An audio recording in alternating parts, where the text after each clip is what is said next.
Okay, hello everyone, and welcome to Concordia University's Force Space. Thank you for joining us for today's event, Concordia at 50, a collective history, roundtables, and a book launch. To help situate you, though, we are streaming to YouTube. We are live from Force Space, and we are located here on unceded Indigenous lands in Chichage, Montreal. Here at Force Space, we work with our university community to help mobilize knowledge, co-creating daily activities, examining research questions, projects, things being launched across the university. And we're running today's event as a live stream Zoom meeting also. So anyone joining us there, if you have comments or questions, pop those into the chat. If we can get those into the Q&A later on, we will. The same for you in the space. If you have questions later on, just raise your hand. We're going to run a microphone over to you so that everyone online can hear. Okay, that's enough for me. It's now my pleasure to pass things over for a brief introduction to the Provost, Vice President Academic, Anne Whitelaw. Anne, great to have you.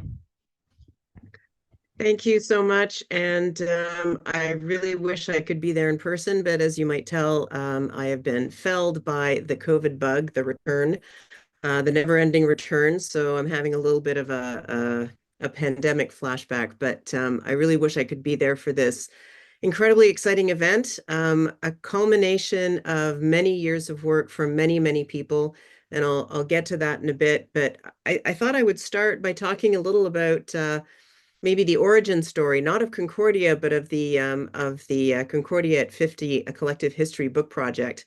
It started with a conversation that Guylaine Baudry and I had many years ago, not that many years ago, but I can't remember the exact date, so 2 or 3 years ago, talking about with the impending 50th anniversary of the merger of Loyola and Sir George, the 50 years of Concordia, it would be really good to have a university history.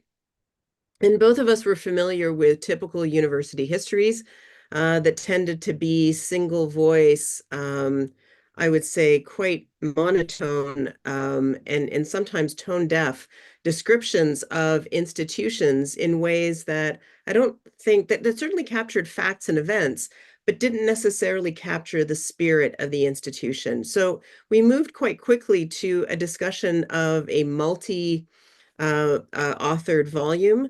And then, eventually got to the point in discussing with Monika Gagnon and the rest of the editorial team to think about a call for proposals for accounts of the university from very different perspectives.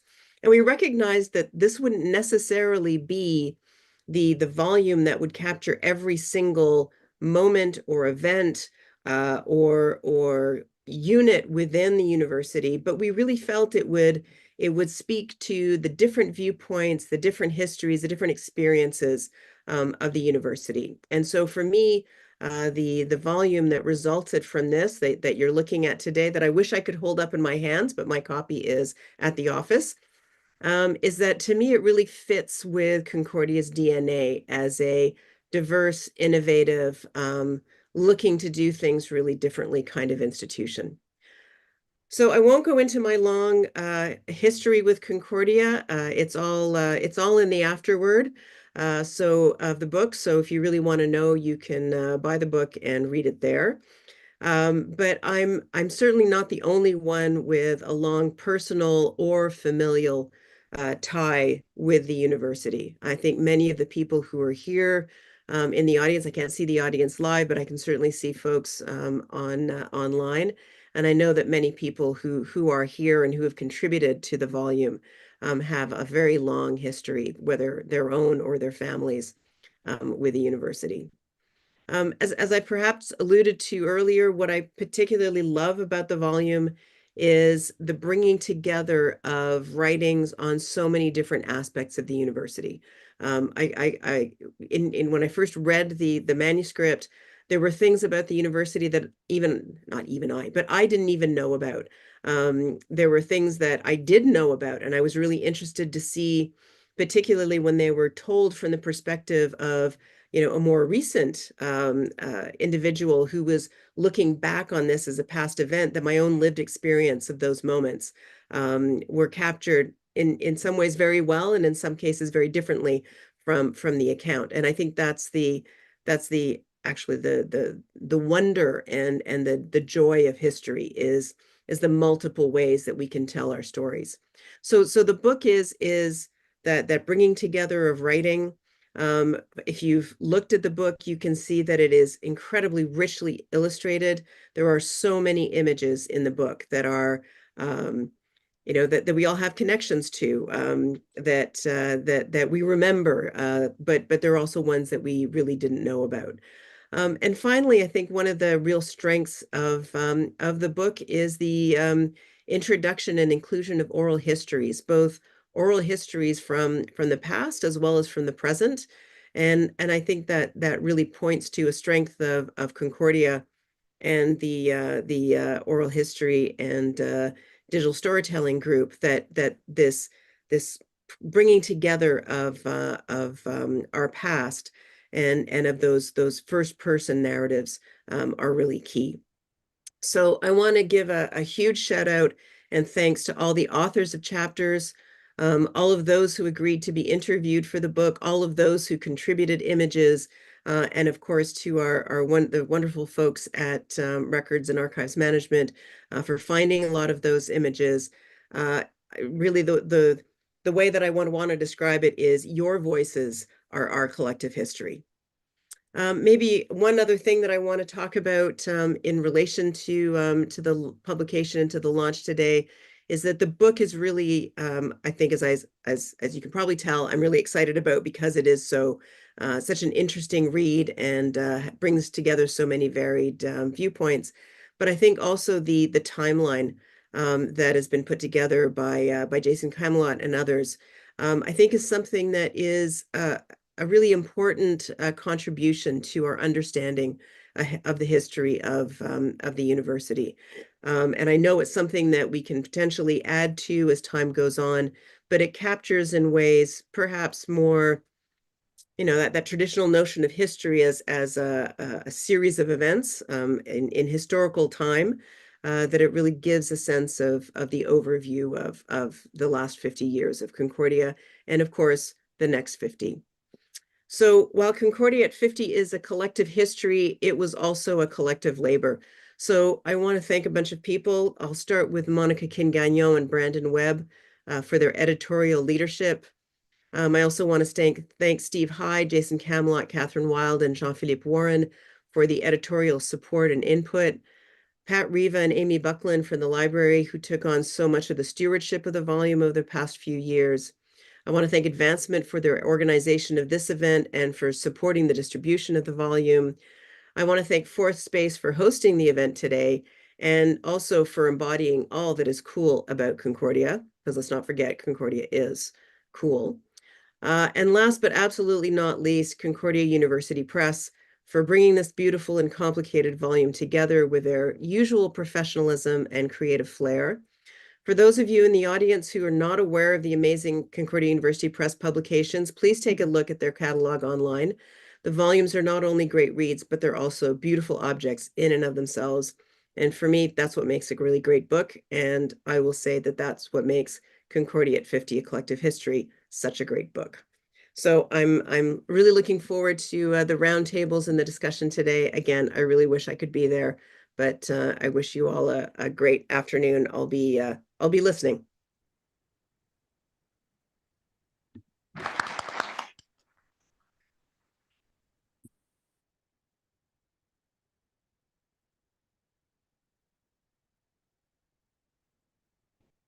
Is this where I'm supposed to be? Oh, yes, okay. Hi, everybody. Thank you for being here, and thanks to Fourth Space for hosting us, and to Advancement, Melody in particular, for helping coordinate this. My name is Monika Gagnon. I'm a professor in the Department of Communication Studies, and I'm also BA alumni from Communication Studies in 1982. I am the lead editor of the book, Concordia at 50, A Collective History, which I labored over in particular with Brandon Webb, who's over here. This book is one of 3 components of a public history project created for Concordia's 50th anniversary this year, along with an oral histories component and a digital timeline, which my colleagues and I are going to present to you over the next 30 minutes or so. So the inception and the creation of this book has a long list of people to thank, as Anne has already mentioned, to thank for their support and their contributions over the last 3 years. And this list is in my introduction. It's also in Steve High's intro to the oral histories, and my main co-editor, Brandon, and my acknowledgements that are at the back of the book. So you can see a kind of more full list there. I don't want to spend too much time on it now, but I am going to read a very abbreviated list very, very quickly to start so that we can actually show you part of the book and talk about the book a little bit. So firstly, thank you to all of the authors, to the oral history participants, and the many artists whose public artworks are throughout the book, without whom this book would basically not exist. Thank you to Guylaine Baudry, to Pat Riva and Amy Buckland, as well as the library and the records management and archive staff, Eric Côté, who is here with us today, and Olivier Bissaillon-Lemay and John Rishan as well. Thanks to Philippe Beauregard and his UCS team that helped us all along, and to my dean, Dr. Pascal Sicotte, as well as my department chair, Elizabeth Miller. At Concordia University Press, enormous thanks go to Ryan, I can never pronounce your last name, Housty, Ryan Van Housty. It's not what it is. For all his support and his guidance, to Salin Twerdy, to Meredith Carruthers, and to copy editor Joanna Muzak, and to the amazing Rodolfo Borello and Jennifer DeFreitas of Associé Libre, who made this book so beautiful, as you will hopefully see. I also want to announce today that the Presse de l'Université de Montréal will be publishing the French edition, which has already been translated, but which will be only forthcoming later this spring. So I thank Patrick Poirier in advance for his collaboration, his future collaboration with us. An open access edition is going to be available as an EPUB on the Concordia University Press website, but a full PDF of the English edition of the book is now available for everyone. To my co-editor, Brandon, with whom I share the triumphs, tribulations, and very gory stories, a huge thank you. To the editorial committee, Steve High, Catherine Weil, Jason Camlot, and Jean-Philippe Warren, a huge thank you for your generous time and your wisdom. And a thank you to Provost Ann Whitelaw and President Graham Carr, who were there when we needed them, but otherwise very discreet and at arm's length throughout. Because both are historians, we very much benefited from their intellectual understanding of the provisional and prismatic nature of history writing. So we're grateful to them. Okay, so now to the book. So Jason is actually going to help me flip through the book right now. So we've decided to start at one of the 5 subsections, which are entitled Building the Institution, which we're starting with because it's actually the most photogenic part of the book. And it's comprised of 4 chapters that are on the 4 faculties, as well as grad studies and the library and several other events that are contained in that section. These 5 subsections were devised from Guylaine's initial focus on this section, and then a call for proposals was issued at 2 different intervals to gather perspectives from the Concordia community at large. The book is composed of contributions from staff, alumni, current and emeritus faculty, and grad students and postdocs in 50 chapters of varying lengths, which we've called community activations, viewpoints, snapshots, and visual stories. We hope that this has resulted in a rich, complex, multifaceted polyphony of stories, experiences, events, insights, opinions, disagreements, and reflections on Concordia at our 50th anniversary.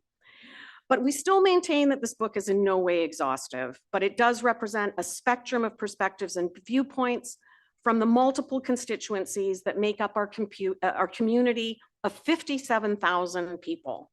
7,000 faculty and staff, and 50,000 students.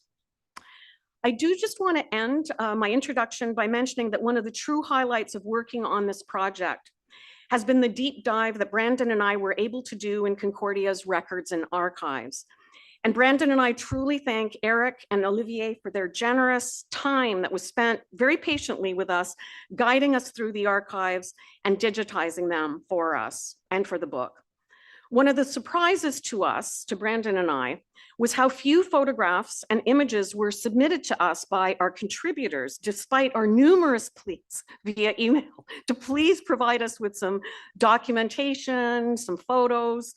But in a sense, what this did was it pushed us out of necessity and desperation into spending hours poring over archives databases, also the photo databases of UCS, as well as time in the archives themselves in the basement of the Faubourg building, in boxes and binders of photos and documents for a truly rich experience over the course of several years. So this is also an invitation for everyone to investigate and to contribute to these collections, which you can see on Concordia's collections on the Internet Archive, as well as on the YouTube channel for Moving Images. And I think that Eric might speak a little bit more to this in a moment. So I hope you're going to enjoy the book. It's a lively read. It was a rock and rolling production process. And thank you all very much for being here today. And now I'm going to actually pass it over to Steve and Brandon.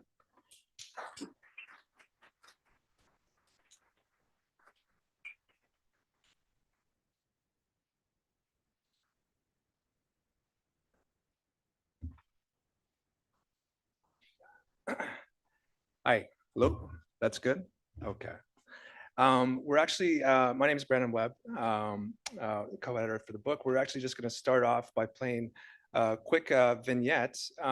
This video, I now realize the person's here today, which we're very thankful for. Someone who meant a lot to me as I did my graduate studies here at Concordia, my master's and PhD. And it's taken from a larger interview that she did that's part of the collection. I'm sorry for not sending that email this morning when it occurred to me on the Metro. But anyways, just to give you a taste of the collection, we'll play that now, if that'd be great. Thank you. Technology change was starting off with electric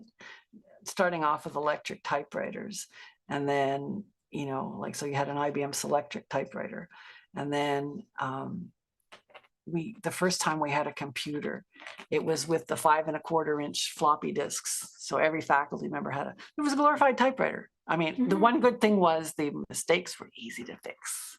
So if you made a typo, you could fix it very, very easily because you weren't printing the stuff, right? It wasn't going onto the paper until you hit the print button. So that was an innovation. And then the next time we had computers, they were the 3 1/4-inch discs. And, but when you would work with the computers, you had to continuously, like the operating systems weren't necessarily always within the computer. You always had to keep the floppy disk with the program that you wanted. You wanted to use a Word or, you know, a version of a Word program. You had to put the floppy disk in. It would absorb that, and then you could work on the next disk that you would put in. That would be, so, you know, it was kind of a strange. When I look back on it, it was kind of strange, you know, and computers were so expensive. I mean, my God, they were so expensive. So we never actually got new computers. For the longest time, we got computers that were like cast-offs from faculty members who were sort of leading edge technology type people. So, you know, they were getting a new one, so we got their older one, which was fine. And I was one of the only ones, I was the only staff member at first that would use the computer. Linda McDonald was older than me, and she was not as comfortable. I would try the new technology. So for the longest time, I was the department's computer person. And then, I mean, to the point where we used to, I didn't program, but I mean, you used to write commands in DOS. So you had to write all these, you know. So you had to go through training to do stuff in training in DOS, you know. Yeah, that's Donna Whitaker. Let's get some new computers up in the history department if we can. I'm going to pass it off to Steve in a sec. I just want to say a couple things. And that video was edited by one of our videographers, Shinling Lo. She did a great job. This has been really an amazing project to work on. It's not often when you do your graduate studies that you then actually do a deep dive in the institution where you did your degrees. It was a difficult project in many ways, but I think that was the fun part.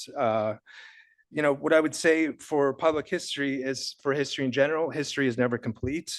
It's an ongoing conversation about the past, its conflicts, its contested meanings. History is also about struggle.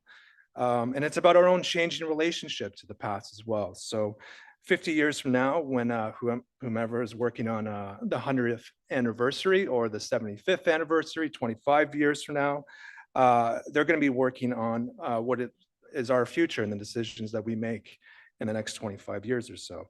If I have any advice for them, I would say get started early on that project. Even the 75th, it's coming up before you know it. I'm around.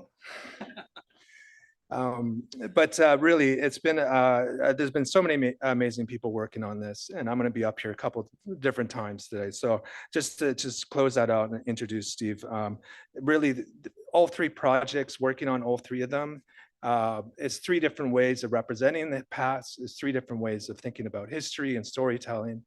And I think that's part of the what works nicely, hopefully, about this project. And they all speak to each other. So in terms of the oral history collection, we were very grateful to have Stephen High supervise that and guide us. I mean, you couldn't ask for a better person. So I'll hand it off to him now. Thank you.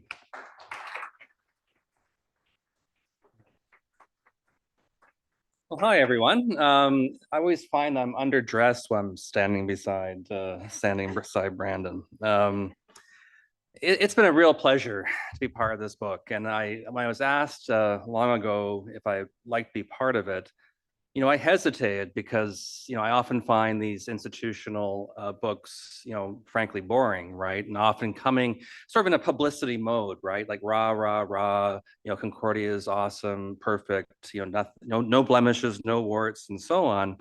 But this project had a different genesis, right? And I think it reflects our community. Like Concordia is a university, a young university, right? 50 years is not a long time for a university in some ways. And the fact that we had the freedom in this book to actually engage with some difficult stories, right?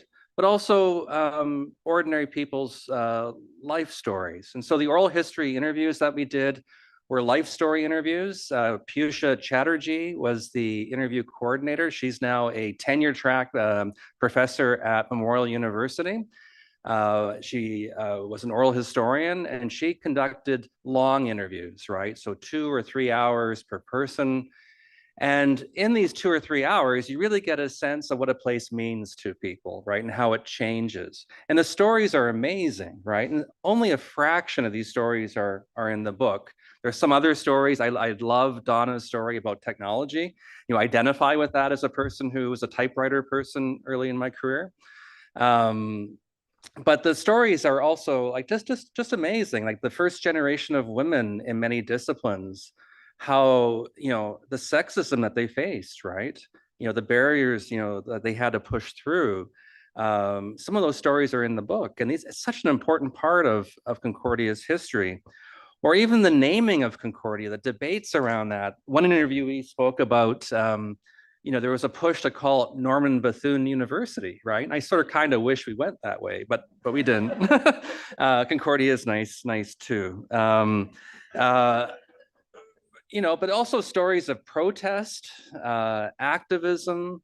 I never knew about the origins of the people's potato. It's just sort of there, and it has a history, right? Different programs have a history. And so through these little stories that we hear from the interviews, we get a sense of the bigger story, right? And so oral history offers a living history, right? That often I think gets lost, right? It does not get recorded, does not get recognized even. And as Monika was saying, only a fraction of the stories are in the book. But in a way, these stories give you a taste of what this place has meant, right, over the years. And so I'm really proud of that. I'm really proud of this book.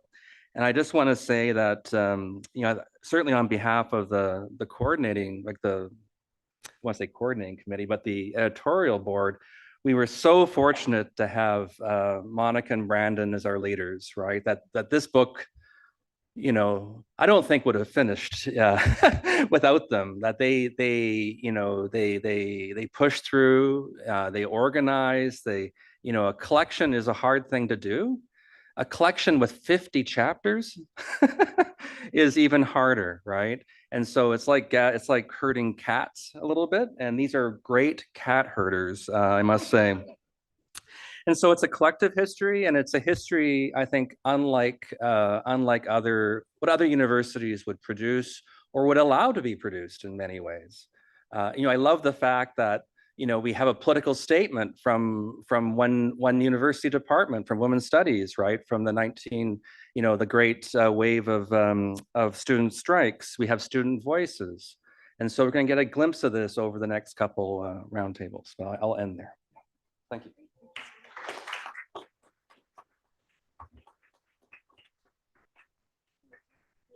Jason, they'll just speak to the timeline now. Yeah. Oh, you're Yes.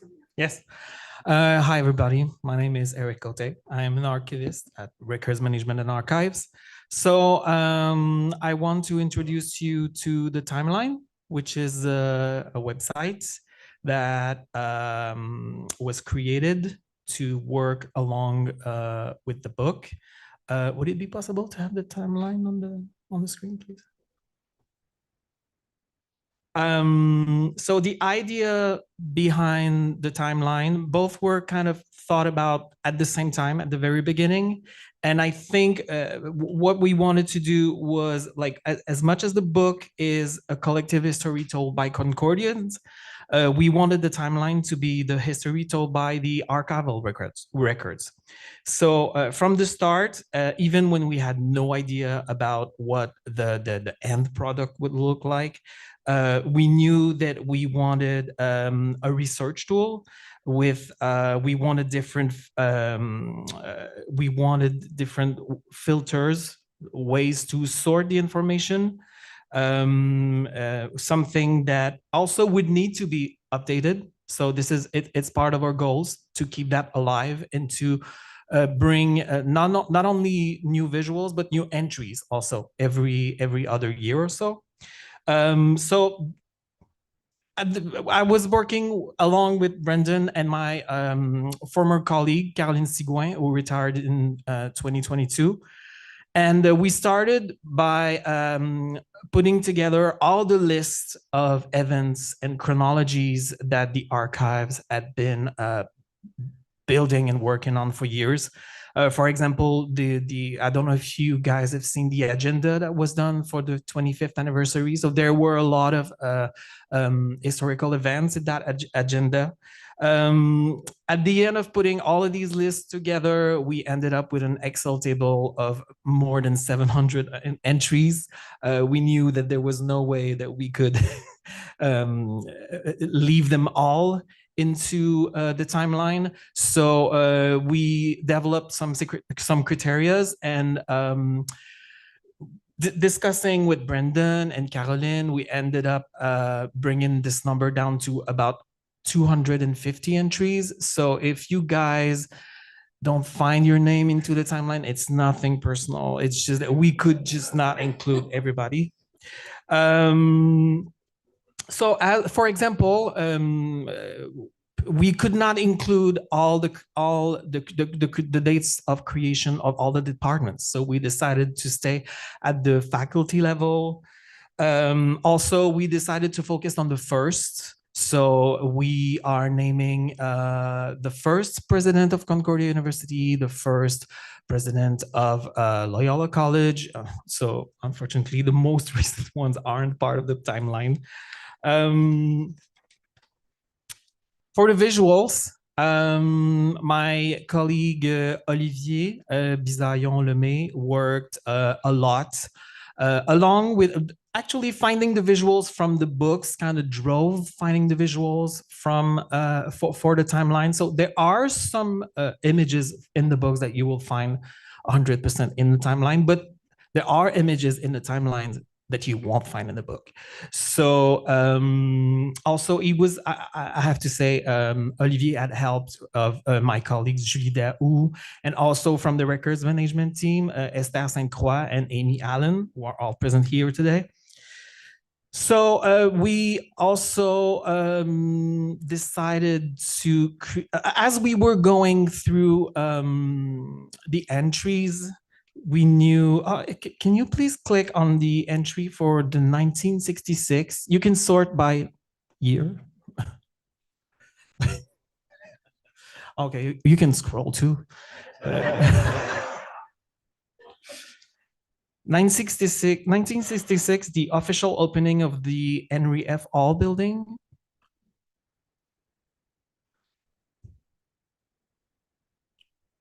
So when you click on the entry, you actually have access to actual, if you click on one of the these kind of sheets, or even the video, there's a video that's from YouTube, by the way.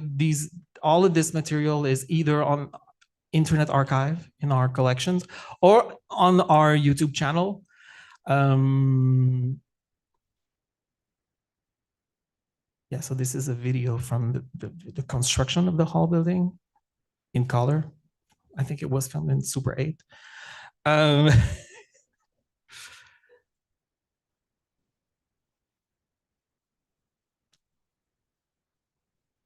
So can you close and go back to one of the PDFs?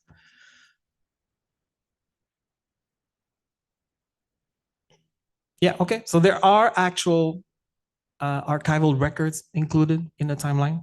So I'll let people navigate through it and discover what we've included. We've also wanted to, as we were going through the entries, we realized there were common themes that were coming out. So we created a set of themes. So you can also, in the timeline, sort the events by theme. And if you go at the very top, all the entries have been separated in different eras at the top on the right. And I'll let Brendan talk about how we decided to separate those. The periodization, yes. I don't know much to say about it other than I didn't want to do it by decades because that would have been really boring, I think. So, I tried to think about it in conversation, coming out of the book, also people's oral histories. I was, as we were transcribing the oral histories, I was getting new ideas that were coming to me as well in conversations we were having, Monika and the editorial committee. So that's kind of the genesis for how the periodization worked. It was just trying to tell a story and then, provide some, different guides, different signposts. So if you're angry about the periodization, you can blame me for that. That's fair. And in terms of just the content, I just really, again, want to emphasize just what an amazing job archives did, records management, archives, the whole team. Really just extraordinary stuff. And, part of the hope of this project too is that other people get excited about exploring the archives and, think about your own collections too, if you have them in your own papers, because this is going to spark a lot of interest in our history. And you know what, thankfully we have a really, really interesting history.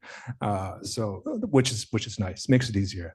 Yeah, I want to pass it off to Jason to talk about the team. And I also just want to thank Jason for his leadership in bringing this together, because at one point we did have all these great ideas. We had these great sources and materials, but we didn't have a website and we didn't have any idea how to build a website.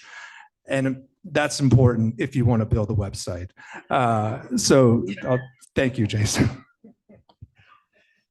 Thanks, Brandon. Thanks, Annick. So I'm Jason Camlot. I'm a professor in the Department of English. And this is more than a website, actually. It's a kind of presentation of a database. So when Eric and Brandon were collecting materials, eventually the goal was to structure these materials so that they could be, explored by people through a web presentation. And I've been thinking about this and thinking about how a lot of the methods we use for all of these projects, the book project, the Timeline Project, the Oral History Project, really have emerged from Concordia research and Concordia research centers and projects, right? So Stephen led the Oral History Project, but the Center for Oral History and Digital Storytelling has been here for a long time. That's been exploring interesting methods in oral history. He mentioned Piyusha Chatterjee, who worked on the project and also worked on a project that actually I've been leading for the last 7 years called Spoken Webb, which is basically a project about developing archives of audiovisual materials that document literary events and activities that have taken place in Canada. Now, the reason I'm telling you about this is I bumped into Vincent Houdet here, who I just learned had retired 5 years ago, but worked in the university archives and really introduced me to the very first collection that was at the center of what became this large partnership research project, national research project. Which was a bunch of recordings documenting a poetry series that took place at Sir George Williams in the 60s and early 70s. There's a chapter on it in the book. But when that one collection became 38 collections that are held across the country, and we had to figure out how to structure the metadata about those collections so that they could be searched and used, well, that led to the development of a metadata schema and a database system. And that database system, which was developed by two members of our library, systems librarian Francisco Berspeta. Do you want to just raise your hand? Yeah, and Thomas Neugebauer. So that was a sort of a database and no SQL, very special kind of database that's adaptable to different kinds of research projects, was developed here. And essentially we used this database system that we developed for a SSHRC-funded research project to develop the timeline, right? So we had already many ideas because we'd gone through this process numerous times for how to structure data and how to make it compellingly visible. If you wouldn't mind going to the About page on the timeline, I just sort of want to, show you everyone who is involved. We can just click on About and then sort of scroll down below the narrative. That tells you about how the project developed, but I just wanted to show you some of the names. So this particular site was developed, again, as though it were a kind of practice-based research project. We had a student from computation arts and design, make it look beautiful, is what you were seeing. We had a PhD student from communication studies who's an expert in structuring data, prepare the data so that it could actually work and be faceted and searched on this website, as well as sort of many other people that you see here. So I just wanted to sort of mention that all of these projects in a way are also a manifestation of the many different kinds of collaborative research methods that we engage in as researchers at Concordia on a daily basis. And that's one of the reasons among many, also mainly the people that have been involved, but that these projects have been so much fun to participate in. So.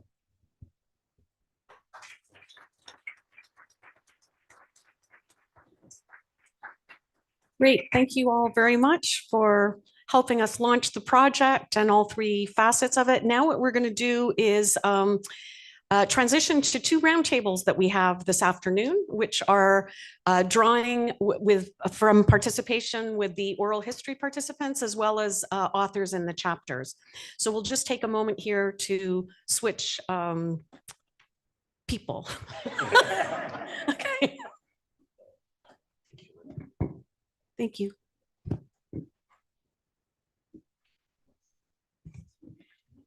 So I'll invite Lynn Hughes, Linda Dyer, Ron Rudin, and Jean-Philippe Warren to come and join me at the table.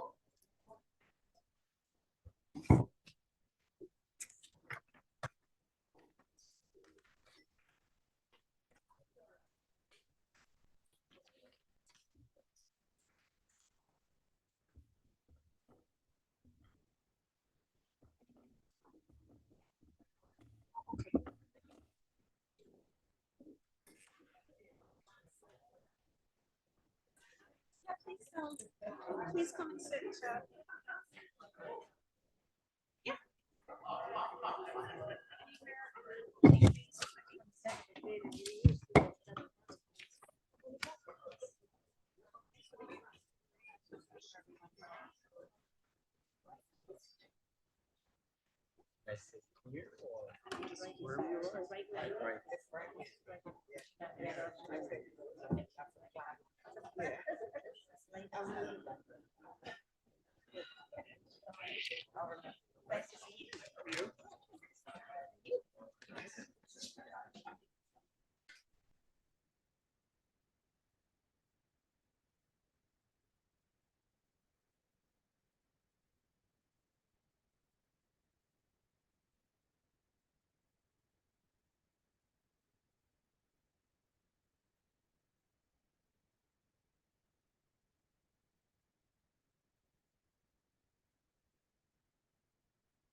Okay, hello everyone, welcome back. The second part of today, happy to pass it back to Monika Gagnon for the second roundtable foundations. Over to you, Monika. So we decided that we would organize two roundtables, one that was kind of more focused on the foundations of Concordia University, and a second one, which will start at 4 o'clock, which is based on participants who told kind of specific stories from different perspectives. So this one is the Building the Institution or Foundations session. So I'm going to introduce each of our guests here right now, who will be, I've posed 3 very strict questions for them, but essentially this really is a roundtable. So I've told them that we have these questions to spur some discussion, but during the transition, everybody was talking about Donna Whitaker's technological prowess and, you know, our own experiences with technology over the decades. So we may go off course and start talking about different things, but I'll introduce everybody first. So Ron Rudin is a distinguished professor emeritus in the Department of History and the Center for Oral History and Digital Storytelling. He's the author of 8 books and of 8 documentary films, and his research is focused on the social, cultural, and environmental history of Atlantic Canada and Quebec. Ron has contributed our opening chapter entitled The Quiet Revolution and the Creation of Concordia University, which illustrates the dramatic backdrop that led to Concordia's formation in 1974. Jean-Philippe Warren is Associate Professor in the Department of Sociology and Anthropology, and he is a Fellow of the Royal Society of Canada and a co-director of the Democracy and Pluralism Research Access of the Center for Interdisciplinary Research on Diversity and Democracy. Jean-Philippe contributed 2 co-authored chapters about different aspects of research at Concordia with Assistant Professor of Sociology at l'Université Laval and Vincent Larivière, Professor of Information Science at the École de économie et des sciences de l'information at l'Université de Montréal. These are illustrated with fascinating data visualizations of their research findings. Jean-Philippe has also been contributing to the editorial committee that is working on the French edition of the book, which is currently in production and expected early next year. Linda Dyer is professor and chair of the Department of Management in the John Molson School of Business. She has also served as the president's on the president's task force on anti-Black racism. Linda's oral history took place at the Center for Oral History and Digital Storytelling on December 12, 2022. And she has 3 oral history excerpts in the book, which speak to the changing role of women at Concordia, as well as the formation of CUFA, the full-time faculty union at Concordia. Lynn Hughes is professor emerita in Department of Studio Art. She is honorary Concordia University chair in interaction design and games innovation. Her interview took place at the Center for Oral History and Digital Storytelling on December 16th, 2022.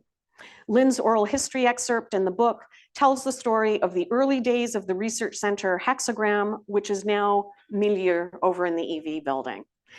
And so what I'd like to do to start is maybe open up, loosen us up a little bit after that formal introduction. But also maybe pose my first question to you. And if if it takes you somewhere else, that's fine too. As I said, it's a roundtable and I invite you to jump in with other thoughts. The idea is that we would talk for maybe 20 or 30 minutes. And then what we'd like to do is open it up to the floor for anybody that has questions, comments, or any other kind of anecdotes that you would like to add to our conversation. All right, so my first question was, were there any surprises? So as you undertook the research and the writing of your chapters for our book, or your oral histories, as you were reflecting back on your time at Concordia, was there anything that you discovered along the way that surprised you about Concordia's history? And I'm hoping someone had a surprise. Otherwise, we'll move to question number 2. Okay, Ron, yes, please. Well, thank you for inviting us. Well, were there any surprises? Well, just by background, I always thought of myself as someone who was on the borderline of being hired or not hired at Concordia.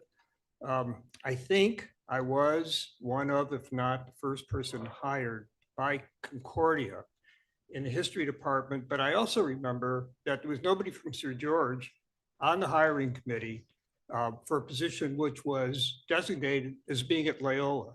This was in 1976. So in a way, the university existed as we know it, but it didn't, because it was I was very much hired at Loyola, even though my paychecks from the very beginning said Concordia. And in those days at Loyola, people would talk about how terrible the merger was. That frequently was said. And how it was, forced down our throats. That would be the expression that was sometimes used. But the story that would always come back was a story about how Loyola was in danger of going under because a relationship that had long existed with University of Montreal, where Loyola College was effectively giving university degrees, even though it didn't have any legal status to do so. I could explain that, or you could read the chapter of the book. So I kind of knew that story, so I couldn't, and I wrote about it. So I couldn't exactly be surprised.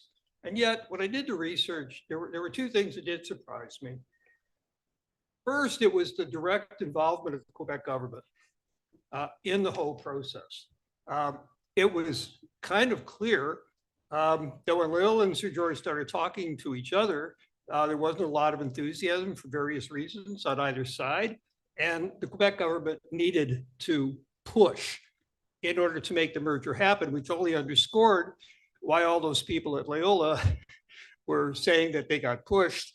And then as I spent more time with my colleagues at Sir George, who had been there from before the merger, they said how they had been pushed. Anyway, so maybe I should have been surprised, but I didn't see the hand of the Quebec government. And the other thing that surprised me on closer examination was the hostility to the merger in certain quarters in Quebec society. I think the one that struck me most was an editorial, I guess it would have been early 1974 by Gagnon, in La Presse, effectively calling out the merger as a veiled creation of a new university. Bean counting was important at the time. The number of universities, French or English, was important to whether Concordia could be created, whether Loyola could have become a university. And some people thought that this was just a too clever way to sneak another English language university through the door. And we're trying, actually, Lynn and Gagnon had a very good reason for doing this. They were trying to get the Quebec government, which hadn't yet totally signed off on the university, to try to get them to back out. And so again, I don't think I kind of knew the story, but at the same time, there were moments in the research that certainly surprised me. Maybe you can tell us about the longer piece that you've written about the founding of Concordia too. Yeah, this was a smaller one.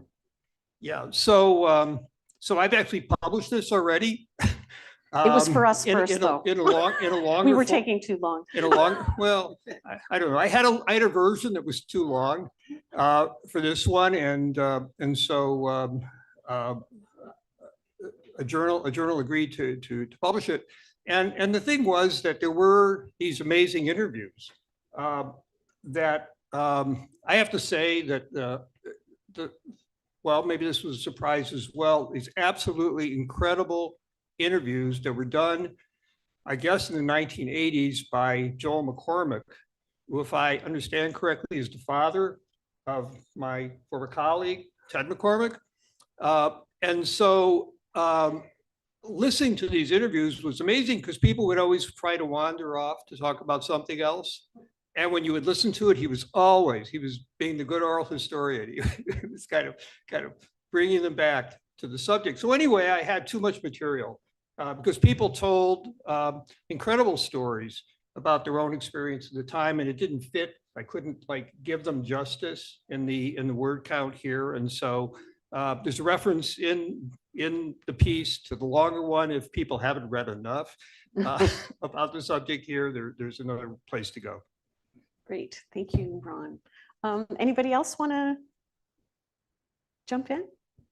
Was there anything surprising when you thought back about the history, or anything about the history that you think is of particular? One thing that's just amusing, but just to follow up on what Ron said, is that one thing that the people complained about in 1974 to oppose the merger was that it was going to cost a crazy amount of money. And that was $25 million. So that made me laugh. So the concerns of 50 years ago around the financial support that the government should award to institutions of higher learning, that has changed a lot.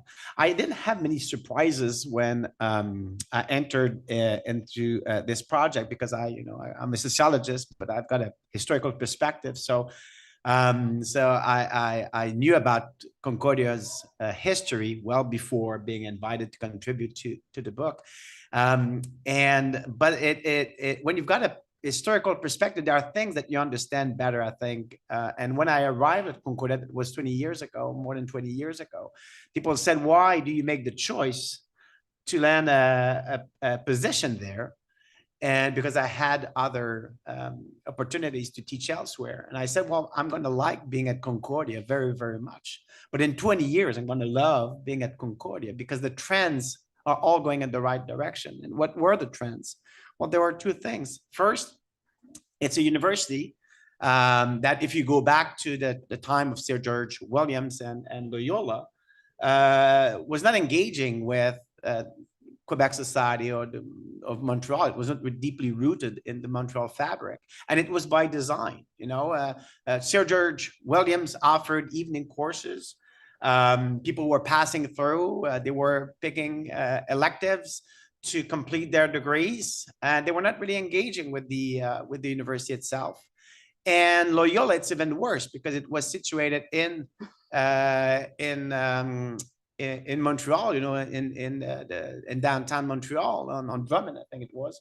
And then it chose to move, far away from the city, as did many other universities at the time. Université Montréal was in the Quartier Latin, chose to move to the other side of the mountain. Université Laval, the same thing, moved to Sainte-Foy, Sherbrooke did the same thing. It was the mentality that institutions of higher learning were ivory towers and they should be located away from the movement and the hassles of great metropolis such as Montreal. And so what they decided to do at Loyola was buy a farm in NDG. And so they could practice in local parenting, you know, the old vision that students should be controlled and maintained in a strict environment, particularly those who were thinking about embracing the priesthood, you know. And so the university was not, you know, didn't have many connections with Montreal or society at large. And that all changed with the creation of Montreal, of Concordia. And all of a sudden, you have a vibrant university, a vibrant student population, faculty. We're building bridges with their own society in a way that is absolutely amazing. And you see the transformation from 1974 to now. It's just breathtaking to see how much Concordia has grown in terms of its impact on the local community and the larger community. You know, with the feminist movement, the women's movement, the LGBTQ movement, the indigenous communities movement, et cetera, et cetera. So that's the first thing. And the second thing is, I don't want to take too long, but I mean, it's in terms of research. I mean, Loyola and Sir George Williams you know, were not think of themselves as research institutions. Sir George Williams was called at first a high school. It was the Sir George Williams High School, and then it was a college. And Loyola, the same thing. You know, right about the time of the merger, out of I think it's 1,100 students studying at Loyola, only a handful were awarded university degrees from the University of Montreal. Just a handful, and the vast majority of them were in commerce. So it was for at the beginning a teaching institution, and many people who participated in the merger saw themselves first and foremost as teachers and not researchers. And slowly and progressively, you know, over the years, and through much resistance, we shouldn't think that this was an easy process, that people were all embracing this new vision of Concordia as a research institution. Many people were taken aback by this evolution, and but eventually triumphed. And what we saw was slowly and progressively the creation of labs, of research hubs, people publishing in the top rank journals, getting huge grants, mobilizing students in their research teams.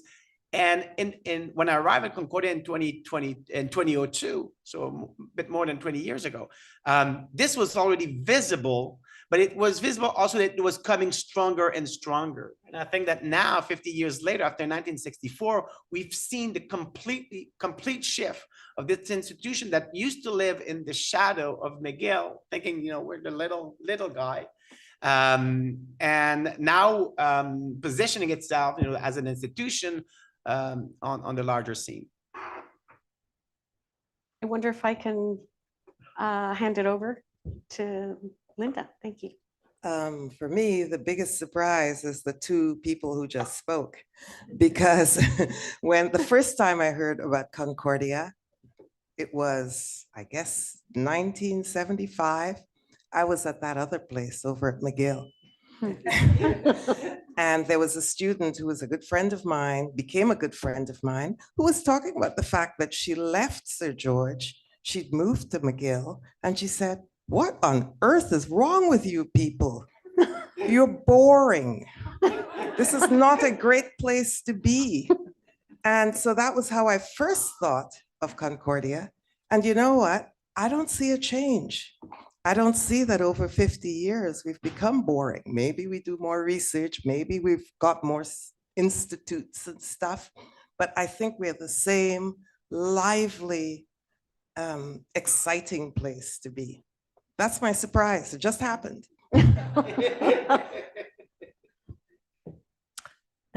Yes, well, this is amazing. kind of introduction with the history. Maybe I'll just connect to something that Ron said, is that I reflected after my interview, I guess, on the role the Quebec government had played in Hexagram. So Hexagram was the first institute that allowed the arts to have CFI money.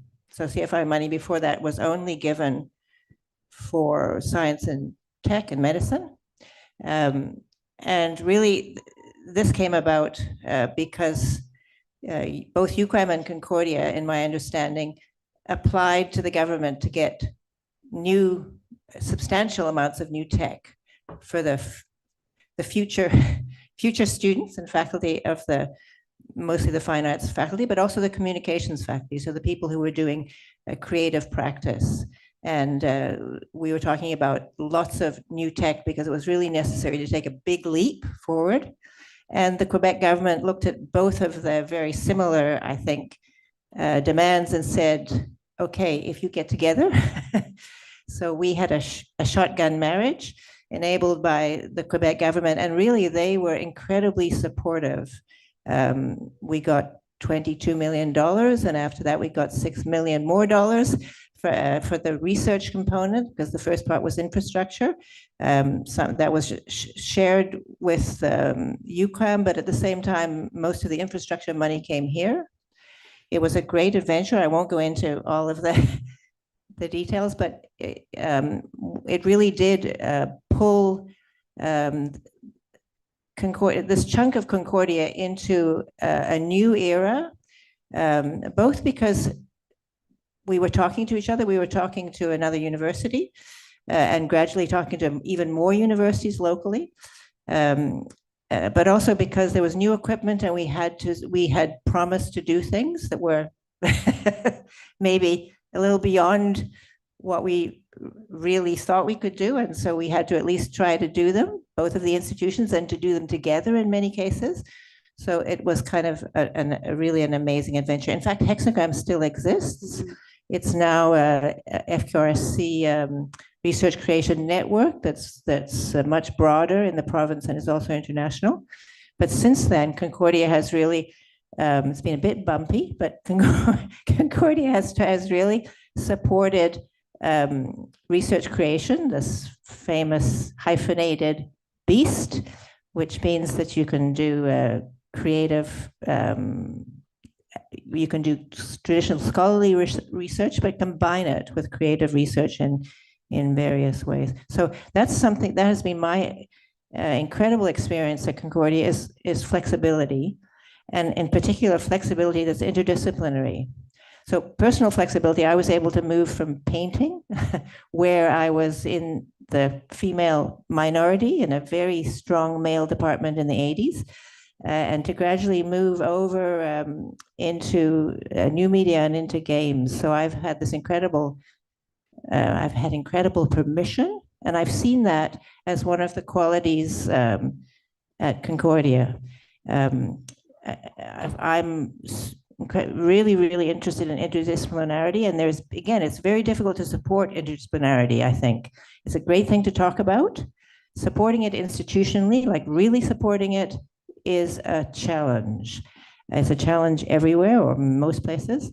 And Concordia has stumbled, and it's been often awkward, but I think it's still very much a characteristic of Concordia, and one that I think we excel in. Great, thank you all. So I wonder if we can move to the second question, which I will also pose to everyone here for maybe the question for when we open it up to the audience, which is there any event or part of our history that you think is really important for people, especially who come to Concordia more recently, that they should know about, that would really illuminate for them their experience here? So in other words, to you as well, is there part of our history that you think is vital to be shared at this moment when we're having our 50th anniversary? I'm going to jump in. Thank you, Linda. Because I think that the values that we started with, the Jesuits, the Sir George high school, as somebody called it, you know, after people coming after work and becoming part of the institution that led them to have maybe a brighter future. I think those things are things that should be talked about a lot more. The fact that we come from these roots, there's a lot being spoken now about the roots that people come from. There's a lot of interest in where did I come from personally. I'd love to see the university do a much stronger job of reminding telling newcomers and reminding old timers about the values of those two founding institutions. And I think if we hold on to those values, we get a lot further along in terms of where we're going, where we want to be, and who we are, who we show ourselves to be to others around us. Thank you. Well, I was going to say much of the same. I want to come back to something that you said, Jean-Philippe, though. I mean, I'm thinking about, you know, Loyola College moving out to the farm. And of course, this is what everybody said at the time of the merger. You know, there was the real university downtown, then there was the farm out of NUG, where I guess all we did was we planted crops or something. I don't know. But even though they moved there, I guess, you know, even though they moved there, they weren't, I wouldn't say that they were disassociating themselves from the larger society, right? Because that institution had a very strong, this is really what the same thing that Linda was saying, had a very strong sense of identity.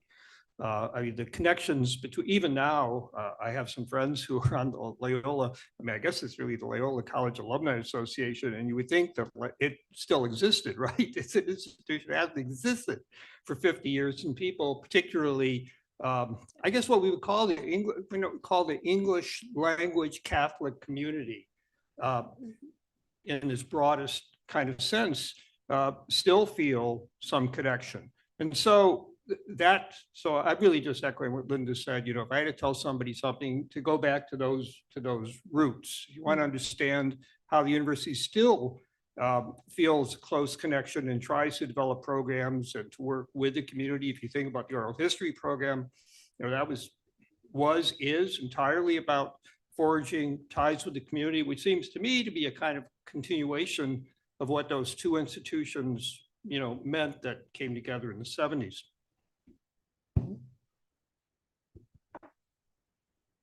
Jean-Philippe, I'll just say a word about the community. So I think what Concordia does, has always done, and increasingly does with the community, things like Shift are absolutely amazing. I want to say as well that for me, I'm very aware of the Francophone side of Concordia. So I speak French at home, and I often therefore deal with Francophone students here. And I think there's a really lively relationship there that sometimes goes under-remarked, maybe, and it's very important for me.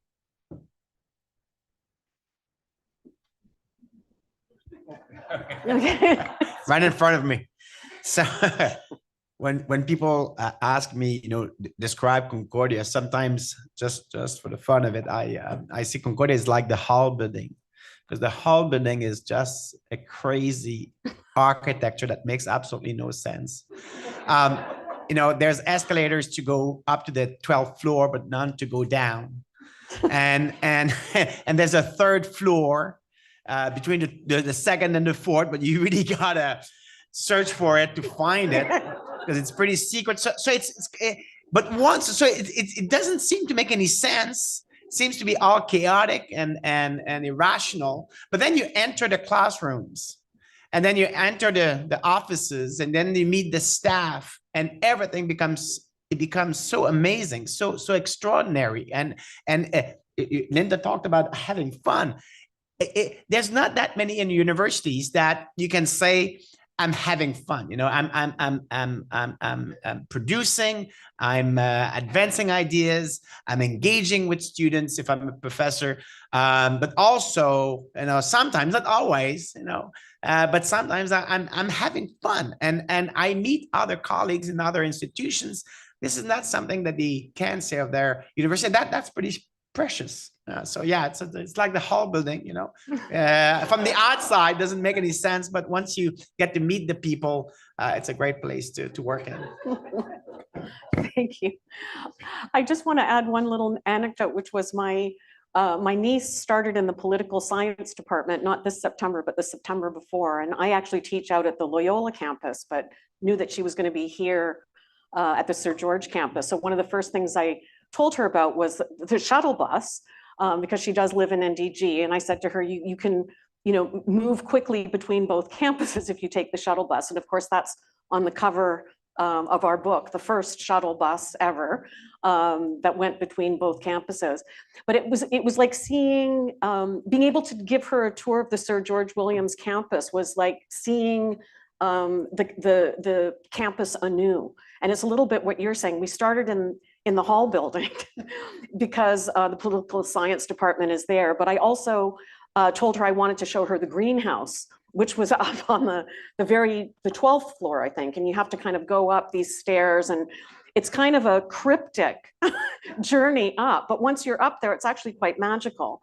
Then took her right back down again and said, well, you know, here's the Hive and here's Reggie's Pub.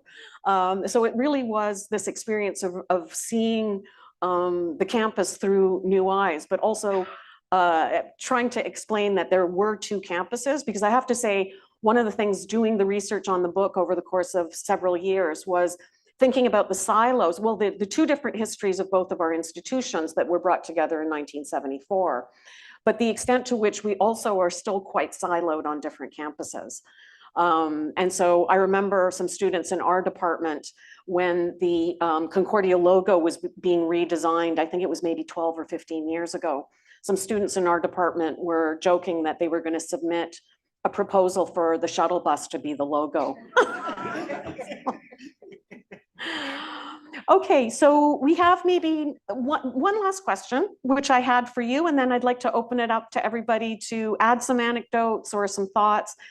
But it was so based on our history of 50 years, and I just want to add that in the oral history component, we have Nancy Morelli, who's an archivist emerita, who has contributed an amazing oral history, but she disagrees with the fact that we're 50 years old. She says we go way back, and it's a hilarious oral history to watch in its entirety, so I encourage you to go and look at it. But she says it actually starts like in 1896 or something. And she makes a very strong argument for that. But my last question is, based on the history that we know now, what do you think are some of our strengths? And, you know, we're, especially the last, I'd say 4 or 5 years, we're in a tumultuous new social, political climate. The nature of labor has changed. The nature of education has changed so radically because of COVID and lockdown for several years. But what do you think are some of Concordia's strengths that our last 50 years tells us that we can project into the next 50? So it's a little bit of a future looking question about what the university might look like over the next 50 years. Everybody got their questions in advance.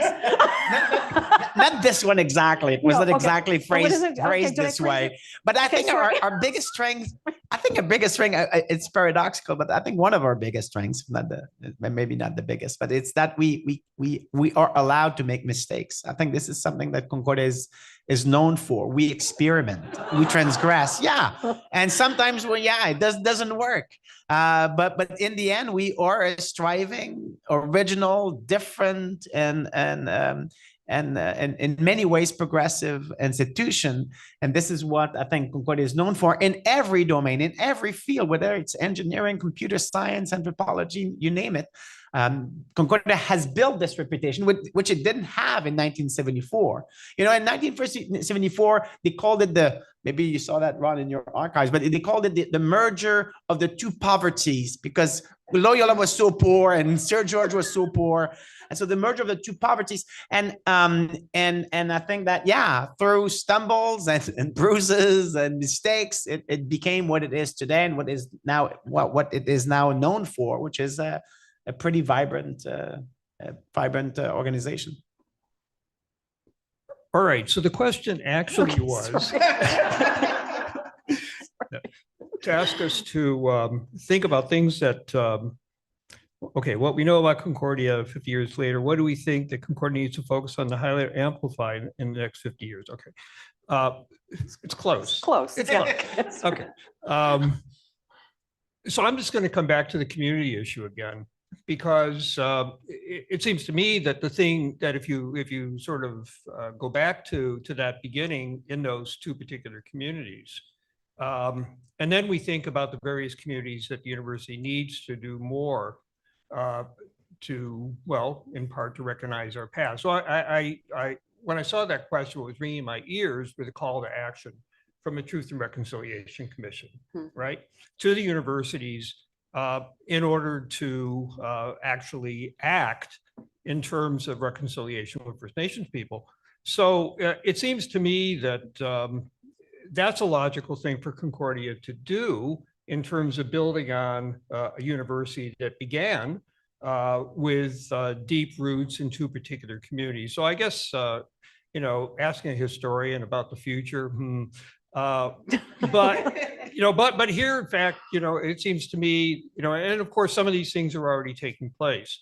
But the university has always done well, it seems to me, when it does work, creating programs, doing research that are embedded or connected with communities that are close to the university. And this is what's always distinguished Concordia. So there's, you know, a kind of original kind of founding, I don't even want to say myth, because it was real, that can provide a kind of inspiration for the future.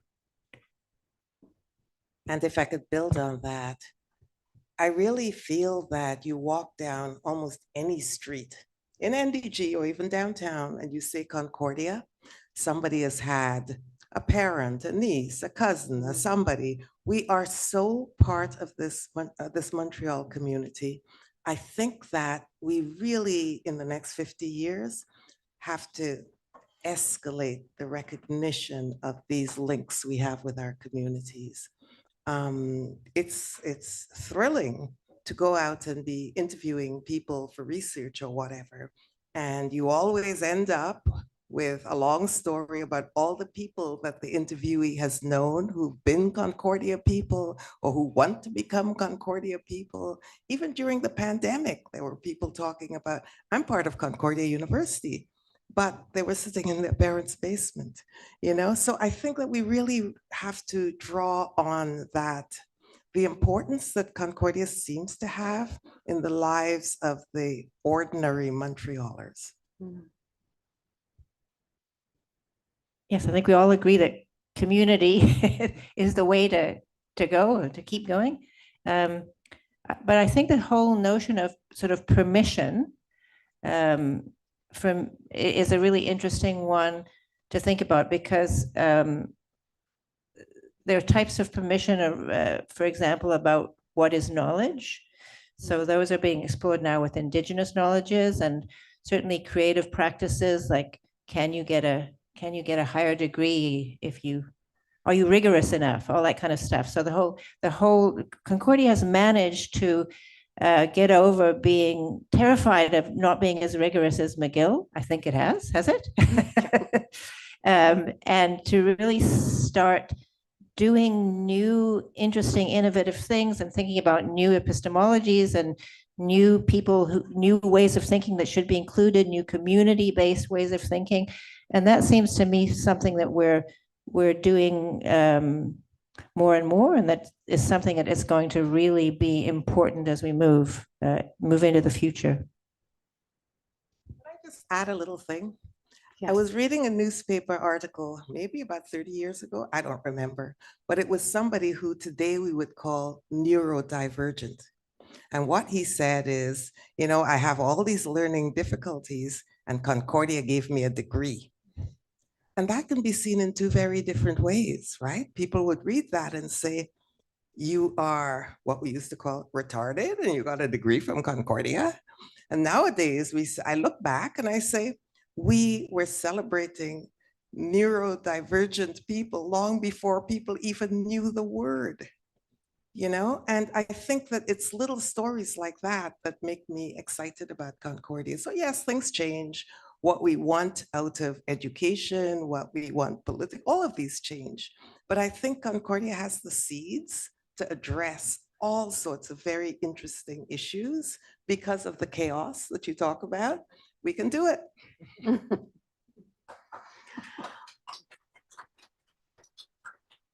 Okay, so I think what I'll do is kind of shift an emphasis and the camera over to the audience and see if there's anybody that has any questions or commentaries. And I also will take this moment just to mention that we've placed over here in the corner a copy of the book. And Eric, maybe you can say something about what we're planning to do with them. One is what we're inviting people to write anything they want. We're treating it a little bit like a yearbook. So if you feel so compelled to go over, there's some pens for you to write a little note. And those are, we're hoping, going to be destined for the archives for consultation by other researchers. But also, I understand there's going to be a time capsule. I don't know anything about this time capsule, but apparently there's a time capsule that's being created for the 50th. Does anybody know about this? That oh, Melody. Okay. Yes, there is a time capsule. More to come. Hello. It's just going to be, there will be a time capsule created as part of the 50th anniversary celebration. It's going to be fairly simple, just you know, a box of physical items that we'll store to mark this this milestone. More to come on that at concordia.ca/50. That there is already a time capsule that we planted at the opening of this library building. Oh, okay. It's in one of the pillars at the front. And I don't remember when we're supposed to open it. I don't even remember what's in it, but it was fun. There's a big, beautiful photo of the opening of this building in the book. I can add to that, actually. There are several time capsules all across the university, I think up to 4 or 5. None of them have instructions about opening dates. However, when we get to the moment where we actually do the 50th one, we will try to list the ones that already exist so that there's more knowledge around them. That seems typically Concordia somehow.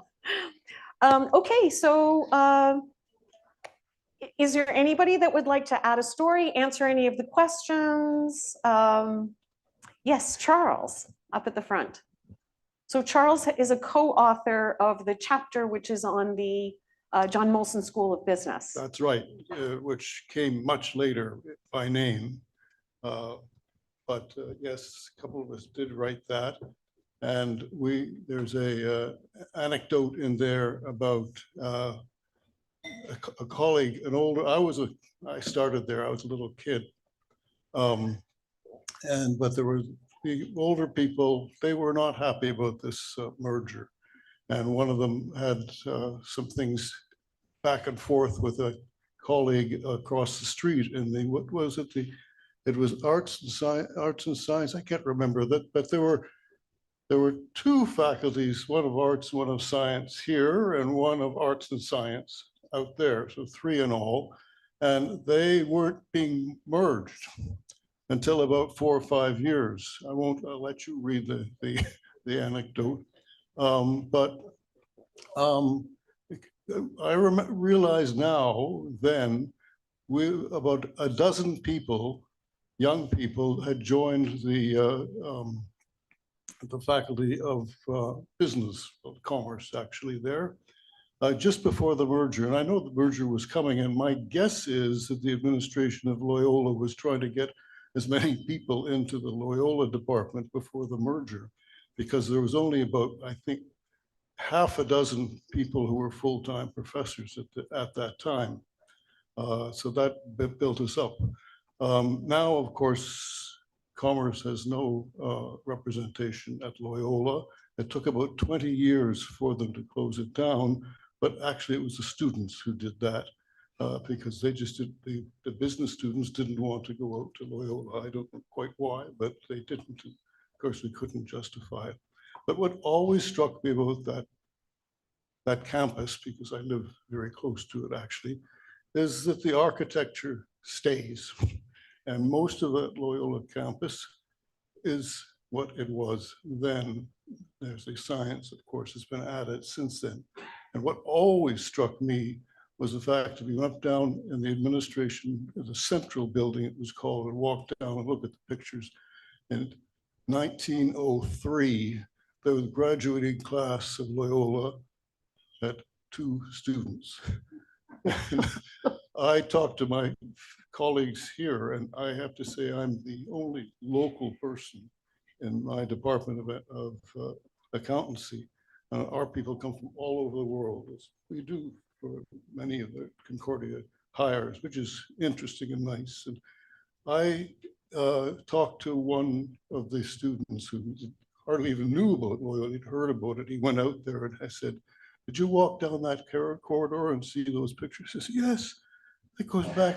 They had 2 students, 2 graduating students.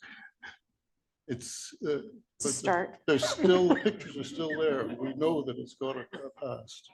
Thank you. Great, thank you, Charles. Okay. Can we pass it over to Lorna Roth in the middle? We can. I just wanted to take a message for anyone joining us on Zoom. If you have any comments or questions, you can put them into the chat and we could read them out. Okay. So Lorna Roth contributed incredibly lively oral history.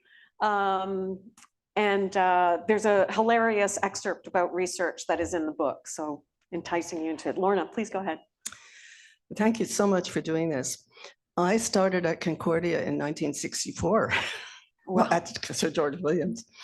And I went through Sir George, I went through McGill Education, McGill Communication, Concordia Communication, the diploma and a PhD in the joint program. And one of the things I've always loved about Concordia, and I found it so unique in the city of Montreal, especially in the Anglophone community, is that Concordia recognized that innovation always takes place at that diversity and education, solid education always takes place at the edge, or the innovative edge of things and of people and of communities. They've always recognized the diversity of communities, starting with the people who went to high school, who couldn't get an education otherwise, and then people who took night courses, who were working at the same time, and all sorts of really interesting programs that emerged over time.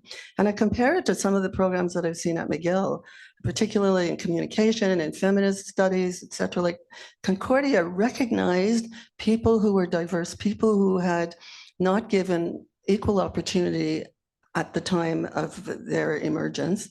But Concordia always recognized it.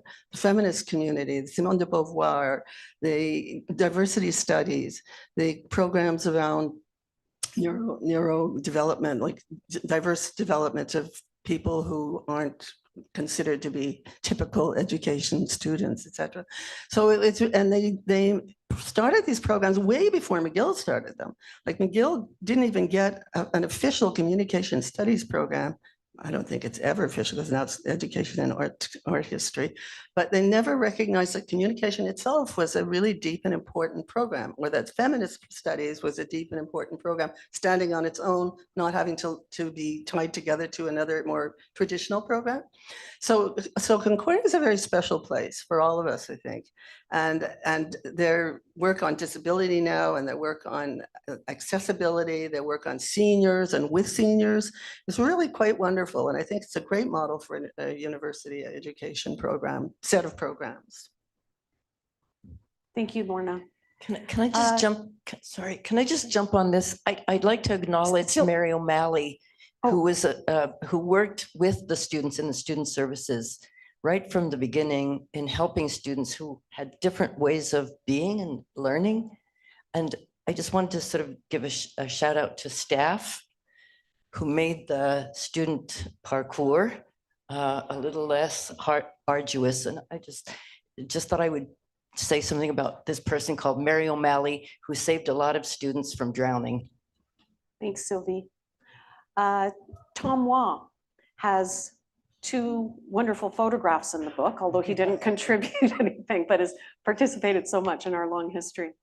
I just wanted to briefly riff on Lorna's word diversity and on the acronym that Jean-Philippe dropped, LGBTQSSAA++ or whatever it was. And community, because this space downtown has always been in the heart of Montreal's gay community, as everyone knows, even more so back in 1974. I first joined in 1976, and at that time, all my friends knew the secret passage from the Norris building on the top floor into the YMCA dormitory. They did, and when they could get past the YMCA security and get into the dormitories of the YMCA through the Norris building late at night. So this geography is a very important part of this history of community, not to mention the architecture of the hall building, of course, and the legendary 12th floor toilets. One of the wackiest Concordia committees I was ever on was the toilet sex committee. Elizabeth remembers it from, when was that? Around 1990? Didn't solve anything, and it's still legendary. And I just also, I'm not only talking about the YMCA, but I guess I'm also talking about the Jesuits, who I think had themselves a special link to this community. We all know about celibacy.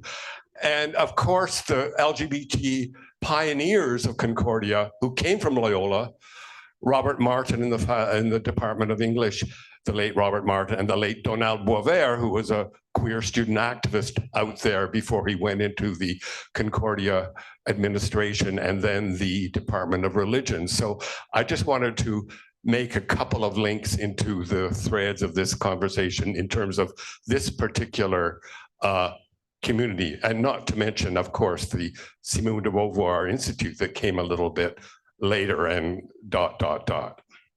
Thank you, Tom. Thanks. Is there any, oh, okay. Hi, Miriam. Thank you. Miriam Posner has contributed the chapter which is on the Faculty of Arts and Science. Yeah, thank you. Thank you, everybody. And Charles, just to correct you, it was 10 years it took for the arts and science faculty to form. Anyway, I just wanted to make just one comment. As a student and a staff member for many years, too many to count, I just want to say what I admire the most about Concordia is Concordia, I look at it as an endless learning experience. And what I admire most, there's always more than one way to get something done. We have to just look at the number of committees. If something fails in one area, you just go and try and get to what you want through another avenue. So I hope Concordia's grit and determination, which is something I always admired, I hope it sticks around for the next 50 years or more. So Great. Thank you. Thank you, Miriam. That actually seems like a perfect way to conclude this roundtable. We're going to be taking a break until 4 o'clock when the second roundtable will begin. I want to thank everybody here so much for your contributions to the book and for being here with me today. And thank you all in the audience too. And so is there anything else that I need to announce? I'm just going to mention to everyone joining us via Zoom also to stick around for 15 minutes, and the next panel will happen then. Thank you very much.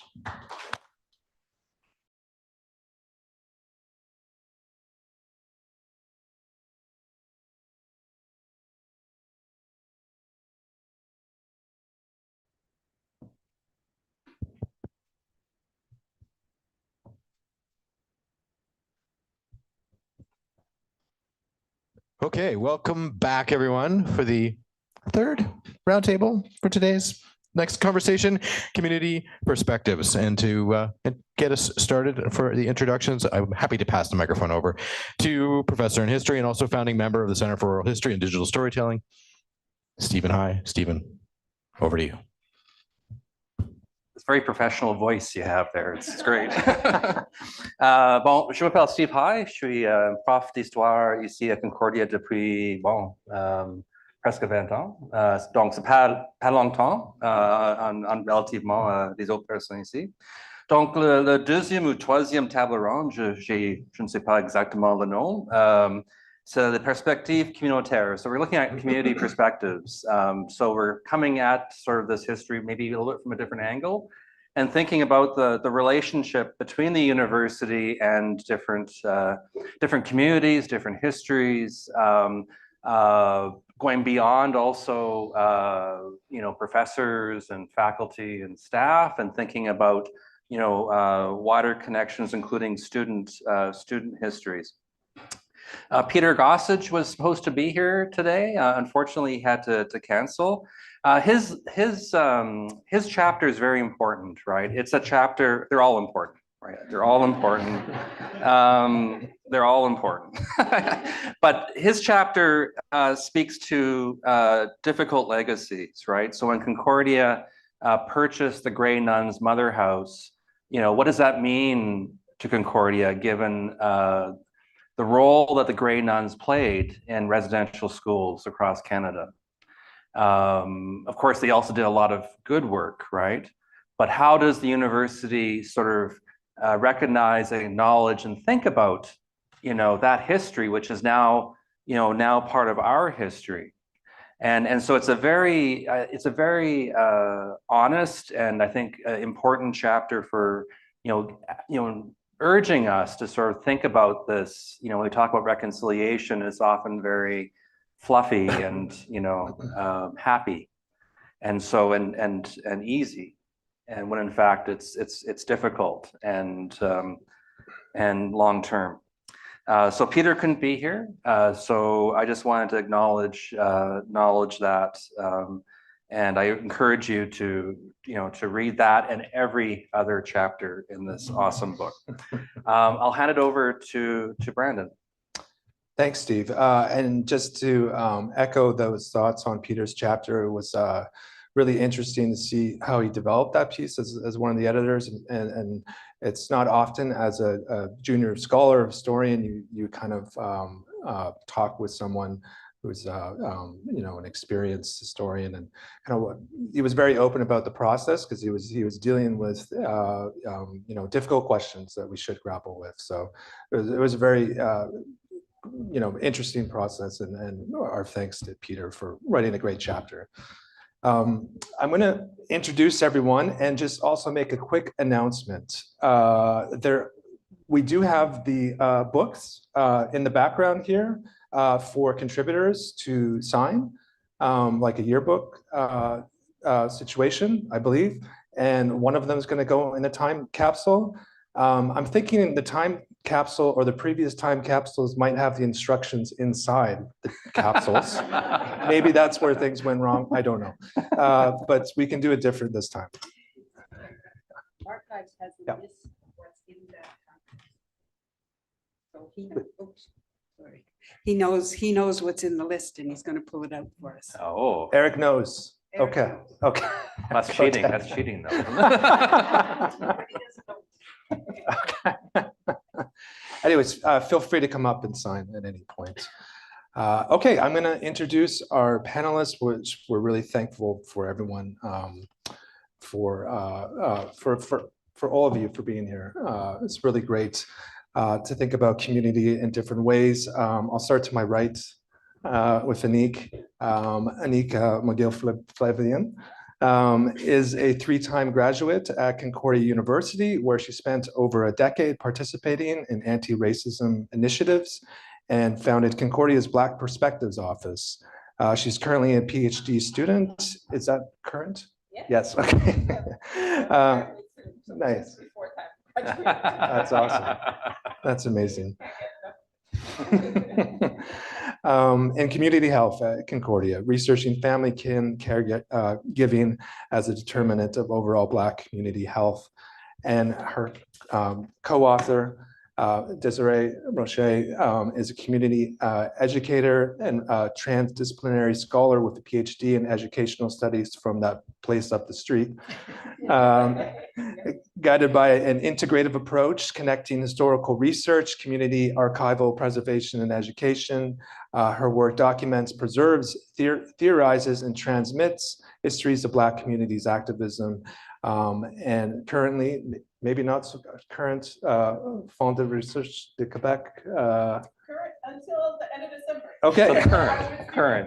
Nice. Current. Okay, current. Yeah. Perfect. Postdoctoral fellow at Codes. So thank you both for being here. And sorry, just to reiterate, their contribution was called, great title, These Halls of Ours, Black Student Presence and Black Montreal Youth History. And I did check last night. It was, it actually had, it's the longest chapter in the book. And it was deservedly so. It's a fantastic chapter. And we have Elizabeth Morey,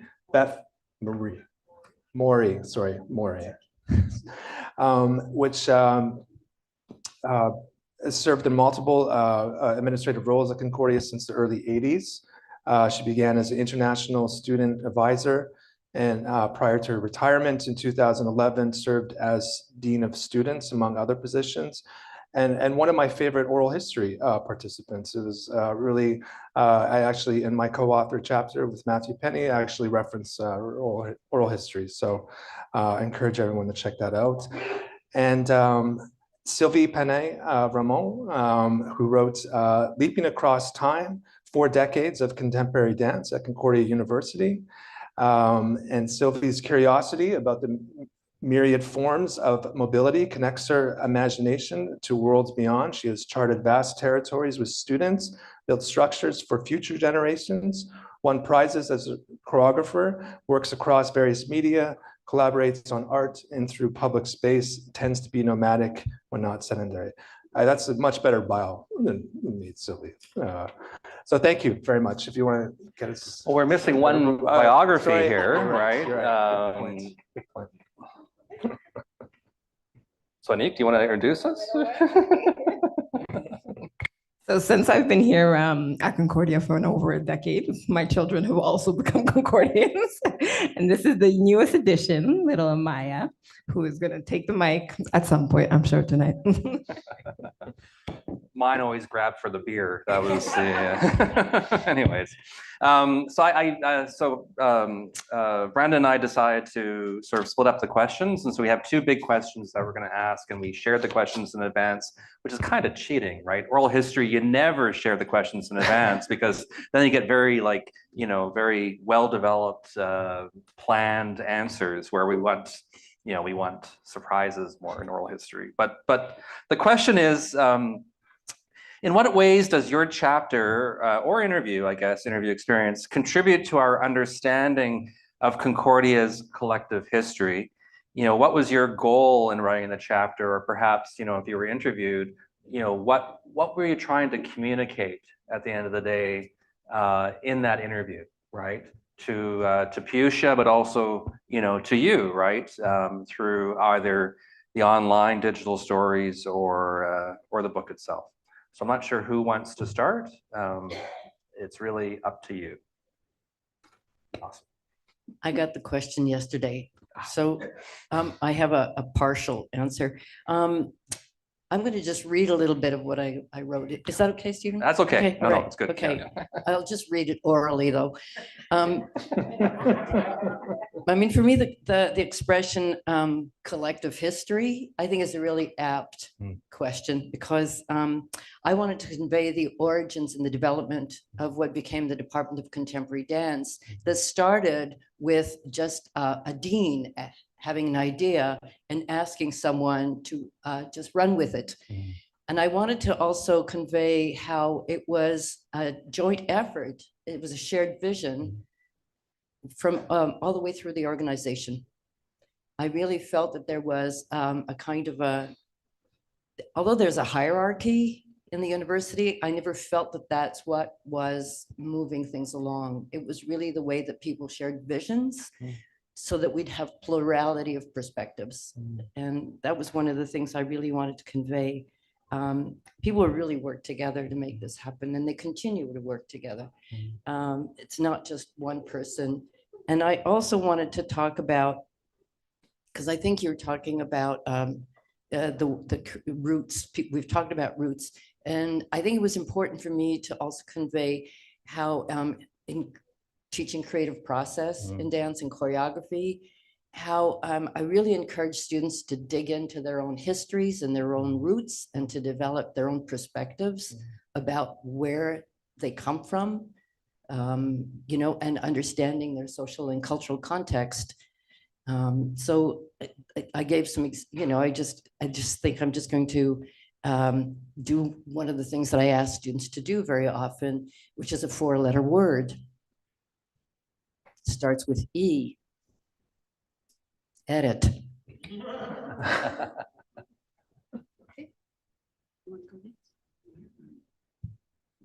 Okay, I'll go next. I've had, when I was through my long history at Concordia, I had 5 different jobs, which either says that I have attention deficit disorder, but also that there's, when I looked at them all, there was a thread running through them that was about the importance of examining social issues and from a broad perspective and based on the values of the university, which come from our 2 founding fathers, taking a look at how the things that I was lucky to be involved in helped move things forward and became the foundation for a lot of initiatives that then kept going. So I'll start with status of women. I was the first advisor to the rector on the status of women in the early 80s. Before that, at the end of the 70s, the Simone de Beauvoir Institute was set up. So they got the ball rolling. There was a Weaving the Fabric of the Future, which was a report that recommended all kinds of things, including the establishment of this position. I think it was important to have a face, a person there to whom people could bring their issues. And there were a number of things that came to me that were not very nice. And if you'll excuse me, I'm going to tell a few little stories. I got a report from one student about a prof who said to the class, when she had said, "This is very difficult," he said, "Well, it's sort of like rape. All you have to do is lie back, relax, and enjoy it." I got another report from a student that a professor put in his slideshow every once in a while, slides of naked women to wake up the classroom. The Engineering Student Association, who almost killed me, they put out a newsletter at the beginning of each year that were completely racist and sexist and violent. So part of my job was to try and talk to people to make them see what they were doing.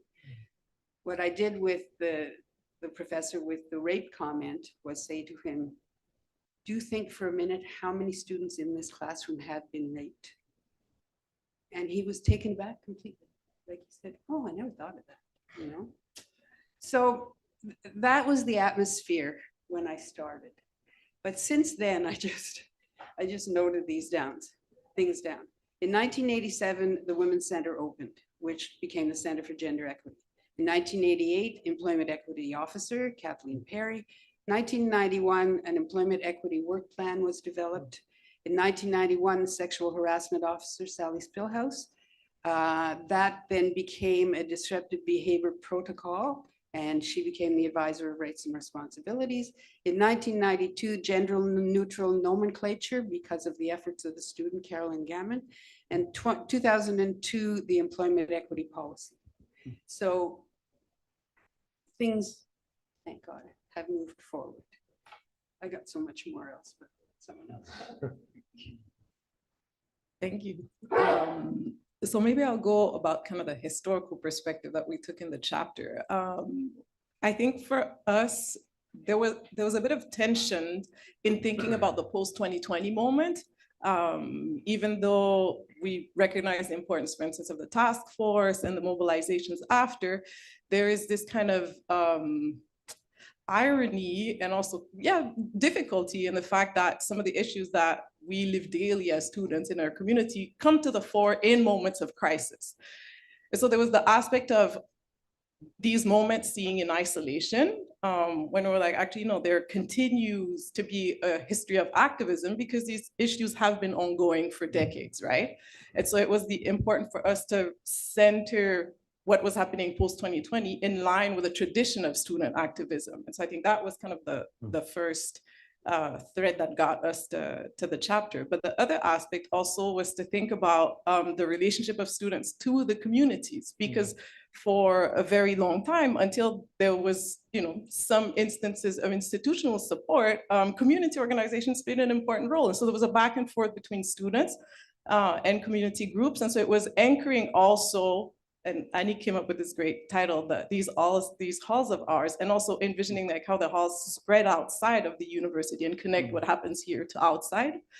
And so, yeah, I think that really drove how we approached the chapter. Now, I was also at that time doing my residency at the Concordia Library in Special Collections, looking at the archives of Black community organizations, because Special Collections has made a priority to acquire them.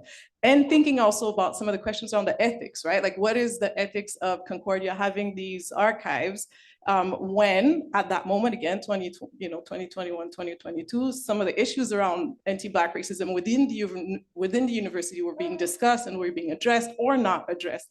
And so to me, it raised, again, a whole other set of ethical issues and thinking, well, some of our archives are there, but then the university is still grappling with some questions of anti-Black racism. And so that informed the chapter as well. And so I'll let you. I think she wants the mic. Yeah, and I'll just add to what Désirée was saying in terms of, I think that's so much of what we think about the university, because it can easily feel like its own little city that, you know, we think about the students, the staff, the faculty, and et cetera. But there's so much that's the families, right? The communities that these people come from, and particularly for Black youth, throughout Concordia's history, so much of our Black youth are coming from other places, right? Which is an issue. We need to have more local Black youth in our university. But one of the things is that a lot of the time they're coming out with they're without their family. And so who are they relying on? Who are we recognizing the fact that, you know, some of them are 18 years old, you know, and thinking about the type of, maybe this is because I'm also a parent, but thinking about the type of social engagement work that they're doing at such a young age in places that are not their homes, often without a support system. Often this is the first time that they're speaking out on their own, to really like anchor that in the fiber of what Montreal is and what that contribution looks like. Oh, sweetheart. What that contribute? You want to go? You want to what that contribution looks like, not only towards the university, but in terms of how the university then impacts their long life, right? And so we've seen that in the many different peaks of activism that's happened since, you know, the 70s, of how the work that they do at Concordia can have a pivotal impact on their lives. And so I think that was one of the things that we really wanted to anchor it, not just in thinking about what does Concordia mean, but what does, like as a space, but what does it mean in terms of the impact that it has to the city, the impact that it has on these communities, and how that relationship continues or often gets broken, and how do we reconnect that connection through time. Mm-hmm. Like all of your words sort of really remind us that, you know, these kinds of anniversaries are, you know, give us the opportunity to celebrate, but also reflect, right?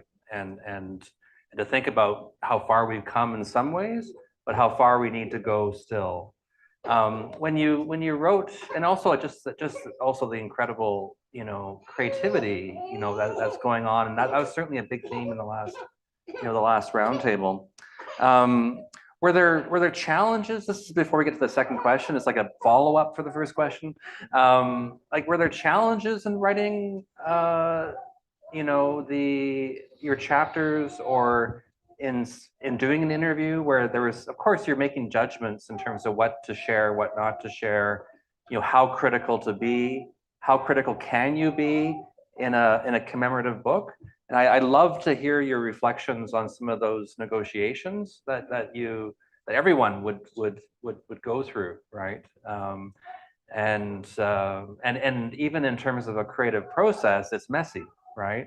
And it's, I forget, someone was saying, I think it was Jean-Philippe was saying failure, right? We're good at failure or something, and as an institution. But I think it's true, right? That we learn a lot from what doesn't work, right? You know, maybe even more than what does work sometimes. So I love to hear a second round of reflection, and then we can move to the second question. I'd like to quote Elizabeth Langley, who was the founder of what was then the modern dance program. And she used to remind people, look, students learn a third from themselves, a third from their teachers, and a third from their peers. And she'd remind teachers of that. And I would also say, you know, I see students as teachers of teachers. Because excuse me, I probably wouldn't have broached certain topics had I not been confronted with some different realities and looking at different ways of acknowledging how some things have to be resolved within a classroom. I think I've developed some of my most creative teaching tools through dealing with in-class conflict.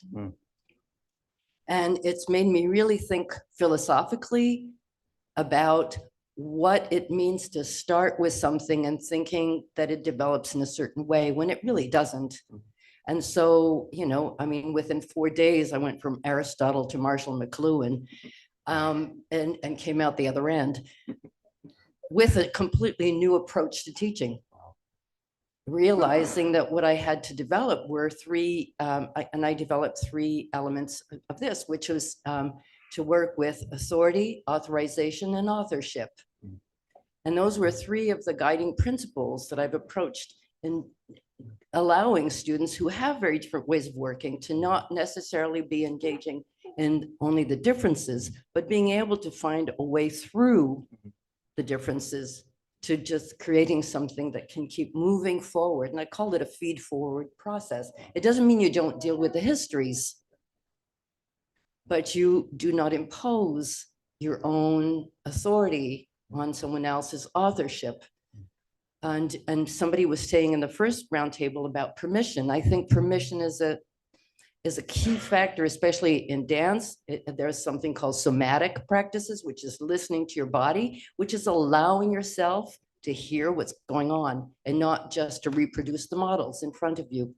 And so that whole notion is very pervasive in the way that we live. It's not just because we dance. I mean, I think history is a little bit like people dancing through space and time, sometimes together and sometimes stepping on each other's feet.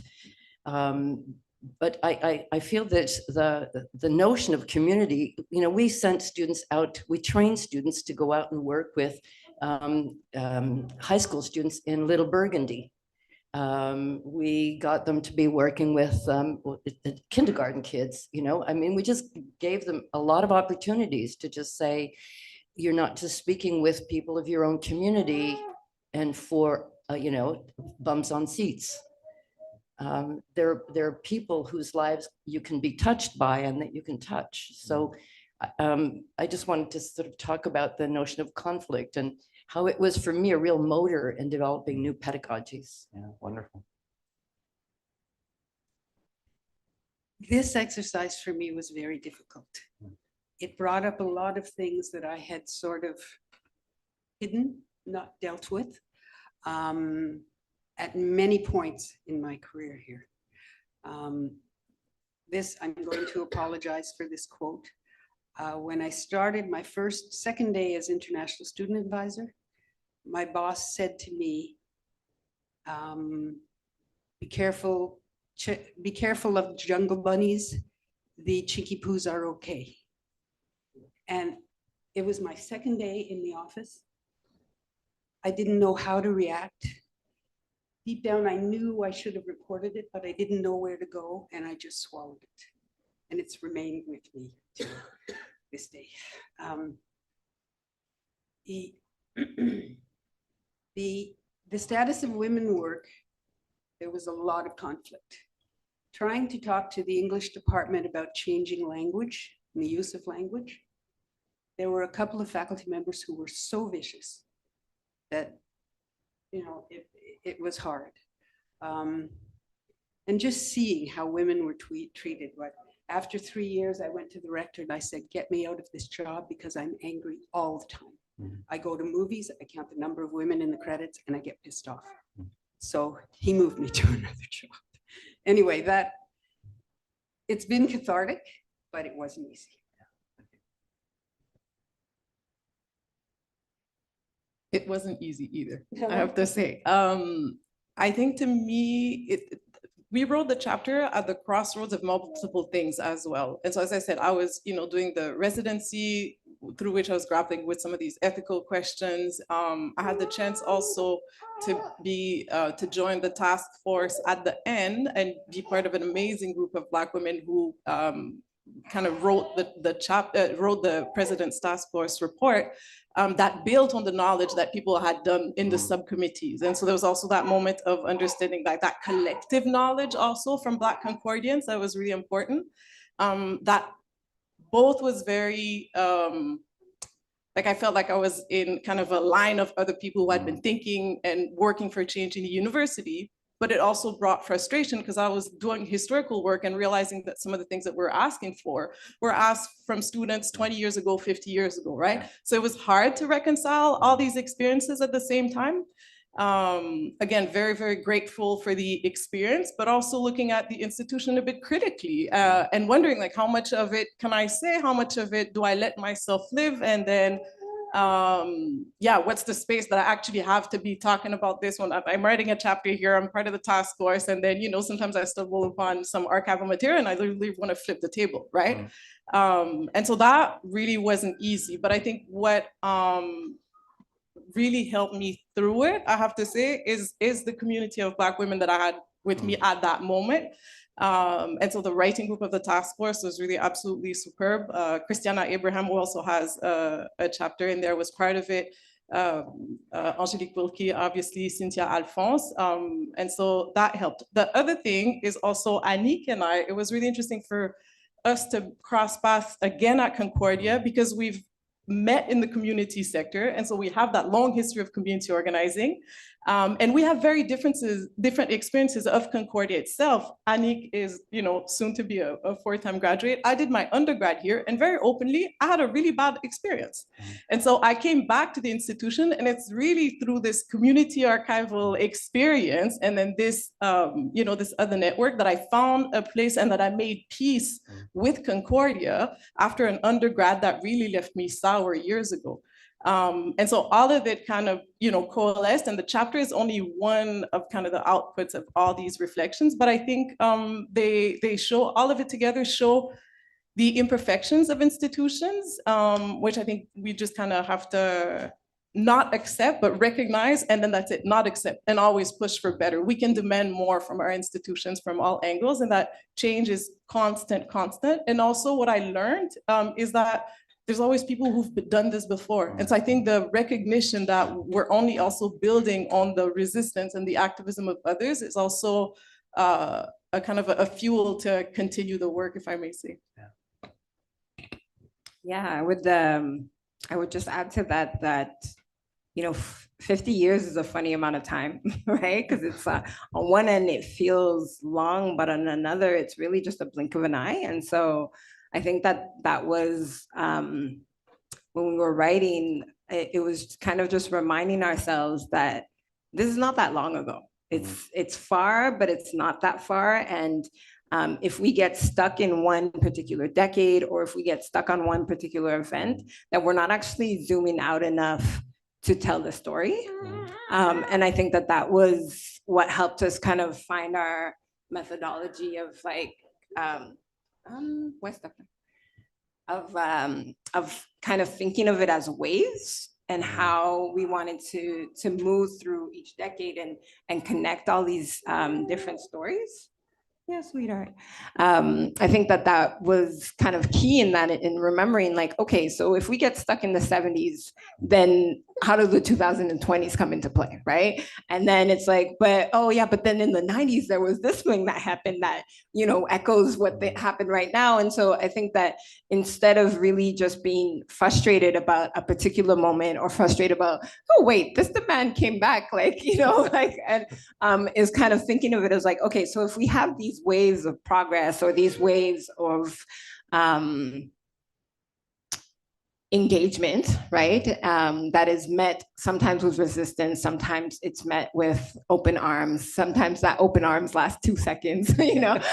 And thinking of how that builds into the larger story was really, for me, kind of healing, because it's particularly at a time where I was feeling like I had given a lot to the university and was not quite sure if the impact that I was trying to bring was worth it on the long term.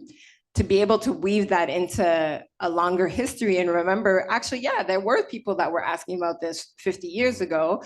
And it's not so much in frustration of like, oh, it still hasn't been done, but that demand is so important that I'm still kind of working on it, right? Like, and that my contribution to it does bring that wave further.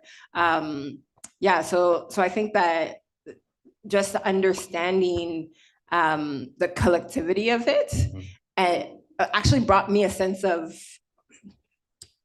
purpose, right? Like a sense of like, oh, wow, there's a sisterhood here. There's a way of thinking that is not unique to this particular moment. It's not unique to kind of like, you know, post like the pandemic and all of that. And I think that we can get really stuck in our particular history and forget that there is a sisterhood there. There is a longer history that we can look back on, that we can learn from, that we can contribute to. Yeah, at a time when I was feeling very isolated, it was really helpful. And if I may add just one sentence, one thing that brought me joy in the midst of the frustration is to realize how many cultural events Black students and Black communities had organized at Concordia. And that made me make peace with a lot of it, you know, a lot of reggae, soca band. And so the space has been used in different ways. And I think that's also rewarding to see, right? I just want to add to the joy, yeah, like, you know, that as he's saying, this joy. So I think that that's also one of the harder parts of being Black women in spaces often, is that we carry such a heavy burden, right? And one of the things that I noticed with the students the most when the pandemic hit is that all of a sudden the joy that they used to have from being in the space was removed, and all they had was the work. And that created a really different type of activism and a really different type of engagement with the university that I had never seen before. I've been here for like a decade plus, right? And it's seen all types of ways in which people would engage with the university, be frustrated, be happy, like, you know, it's a bipolar relationship.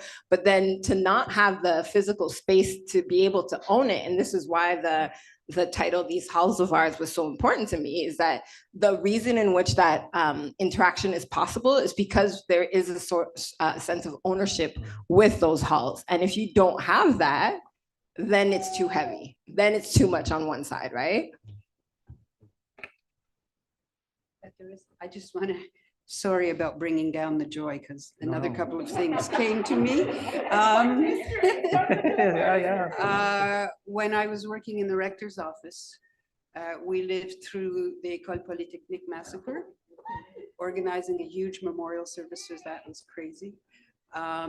Fabricant, who came into our office looking for the rector one day, and we had to get him out of there, and the next week he proceeded. And a couple of weeks later, we were organizing the opening of this building, and we had huge debates of, what do we do? Do we celebrate? The Royal Canadian Air Force were coming to perform. Do we cancel them? But we decided, no, the community needs a bit of joy. I'd like to just jump on something you said, Annick, about the halls and the space. And I think one of the things that yeah, I started as a real young punk here, you know? I mean, I arrived from London and I went up to see Elizabeth Langley, who was running the modern dance program. And she just looked up at me. I hadn't seen her for like 5 years or so. And she just looked up at me and she said, "Hi, Silvy, do you want a job?" And I said, "Sure." And that was it. Because somebody was trying to, couldn't get their visa to come from the States. And I started like that. I was a young punk and we all have stories of being at all the dean and chairs and one male faculty member saying, "You have a big mouth." And I stood up and I said, "Yes, I do. And I will use it." And then it was just, okay, stand your ground, girl. And I felt and I realized mentorship was something that I was missing. And luckily I had a colleague from the theater department, Jerry Gross, who sat next to me and just explained all the acronyms. I couldn't understand what half of the meeting was about. It was a DPC and the FPC and the FRSQ and whatever it is. And it was just like a string of letters. And then I realized that I could also become a mentor for the new female faculty. And that was something that I felt was really essential. And I remember even just going to sort of see people and just say, how are you doing? I mean, are there things you don't understand? Because I think as a kind of a very young female faculty member, people just thought that you overworked because you wanted to, not because you didn't realize that there were norms that nobody told you about. So I think for me, the notion of community was also about ensuring that people were properly mentored and not left to sort of just thrive on their own. And it was the same thing when we do the same thing with the students. I'm now professor emerita, but one of the things in the department was like, let the students own the space. Give them the tools to learn how to run productions, how to sort of work together, how to build up skills so that they can go out there and be very interdisciplinary and employable. And we developed a 3-tiered system so that the older students mentored the second-year students and the first-year students were shadowing. And so when the third-year students left, they didn't leave with the knowledge. There was always a kind of a rolling system of training and support and giving people experience. And I think that that's one of the things about Concordia that I feel when you're talking about that it continues, but I mean, we have to create continuing structures within structures within structures. And and we all have to think about the ways in which we can empower the growth of people at different levels and not expect them to immediately fail or succeed. It can't just be about that, There I go. I know we have another question, but I'm sorry to put you on the spot, but I think Stephen, the Center for Oral History and Digital Storytelling has been absolutely crucial in creating a bridge for communities in and outside the university. And so you're talking about space. I think the space and the place that Codes has created is absolutely unique in the landscape of the city, but it's absolutely unique in thinking about the role that universities can have for community members. And so I think in thinking about community, place, and space, Codes to me, and I'm not saying this just because he's at the table, he knows this, I'm saying this really because coming from a community background, that's not the scholar hat, that's a community worker who's been in that city for decades in doing this work. Codes is known in the community sector as well, right? And so it speaks to the impact that a place like this can have on creating bridges and creating communities. So kudos to you, really, because I think it's unique. But I think we need more of spaces like Codes, definitely. Well, we'll go to the second question, I think. Thank you, Désirée. Right. That was great. I think they're both questions kind of folded into each other, and there's a lot of interesting discussion there. Well, one thing I was going to maybe by way of preface with the second question, there was a part in Annick and Désirée's chapter that I thought was really great. I thought I'd just read it real quick, if that was all right. And you touched on the waves, and you wrote, we understand Black student presence and activism throughout Concordia through the metaphor of waves, where undercurrents are always at work before, beyond, and after more visible peaks, and where the seafloor also influences how the waves peak. And I thought that was, it was a perfect metaphor to bring to your chapter, but for us, I think for everyone to think about in terms of activism, community activism, student activism in different waves. And there's waves happening right now as well. So I just, really appreciated the way you guys framed that. I just need to credit my 7-year-old because that's actually where it really came from. So I don't know if you have elementary students, but they will school you and you'll learn a lot about nature all over again. And so the reason that we actually came to that is because we were watching some sort of science show and he was telling me all about the undercurrents and all this stuff. And I was like, you know what? That really makes me think of community activism. So I just need to shout out my son first. That's amazing. I mean, I did a PhD in history, and I was like, that's a perfect way to talk about history. And very cool. But moving on to our second question, and again, just kind of woven into the conversation we're already having.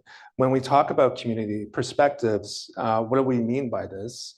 And I think also thinking about institutional histories. And one thing that we hope to achieve throughout all these projects, of course, the Public History Project, was to try to do something that was different, but it wasn't just for novelty's sake. It was to think about communities, to think about not just one author's voice, not just one way of branding or anything like that. We wanted to kind of challenge that. So when you think about community perspectives, why is it important to include that in institutional histories? And what does that mean to me, to you, sorry?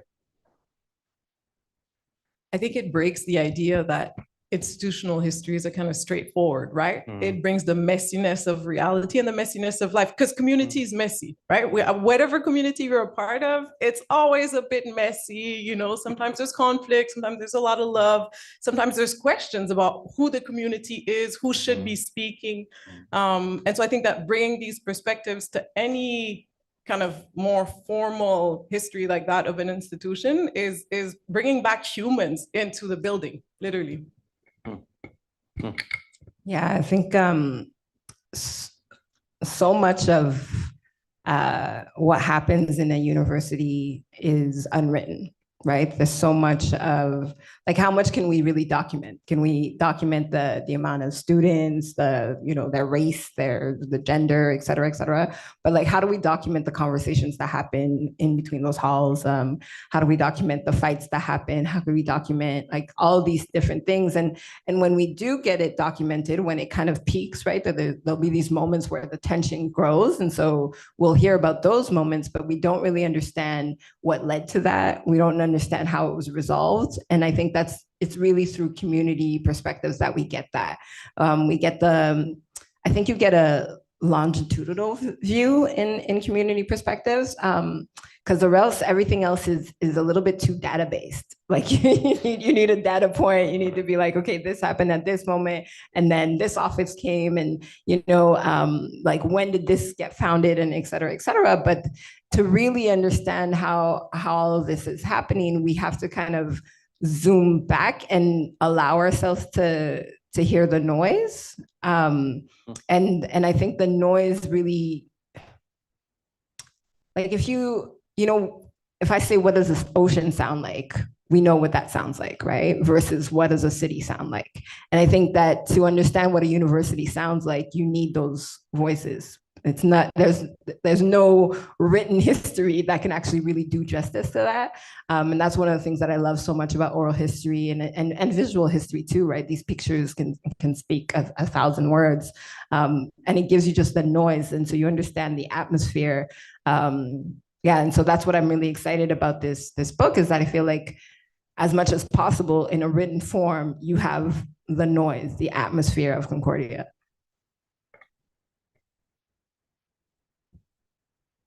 I looked up the population of Concordia, the complete population. It's almost 57,000 people work here and study here, which is about the size of Saint-Hyacinthe. which means it's a community that has the diversity and all the challenges of a town. We have so many different needs that need to be responded to. And I think Concordia has been pretty good at it. We've had a long standing commitment to international education. We have a commitment to students with special needs with various communities. And there's a long list of things that Concordia has done in response. There are still a lot of things that need to be done. But I think we can be proud of what's happened. When I started as international student advisor, we had 2,000 international students. Now there are 10,000 coming from 150 different countries. So that's almost 15% of Concordia's population who come with special issues. I can speak to when I was here, there was the Iranian crisis. So students, there were a lot of Iranian students studying at Concordia. They were anti-Khomeini. When they tried to renew their passports, the government, the embassy took away their passports and cut any funding that they were receiving from their families. So we had a couple of hundred Iranian students with no status, with no money. The university stepped up and set up an emergency fund to support them all. And we worked with a lawyer to get them all special minister's permits so they could become on the road to landed immigrancy. I'm not sure that it happened as easily nowadays. But what I loved about that job was that I was living history. I come in the morning, there'd be a lineup of Ghanaian students at my door because there had been a military coup in Ghana that day. And meeting students who became, that community was so vibrant and had a lot of support. And you watch the people that have come out of that community. Kofi Gordon, who was from Ghana, was an executive of the African Student Association, who became an RCMP doing peace work in Haiti. Iwuzo Obilo, a Nigerian VP in the African Student Association again, who went on to be a pediatrician, set up 2 clinics in New Jersey, but also a foundation who goes back to Nigeria a few times a year to give free clinics to people. And then I don't have to tell the story, I suppose, of Gina Cody, who came here with $2,000 in her pocket, became the first woman PhD in building studies, ended up a huge corporation, made a huge donation to Concordia, and is now the chancellor. So, I think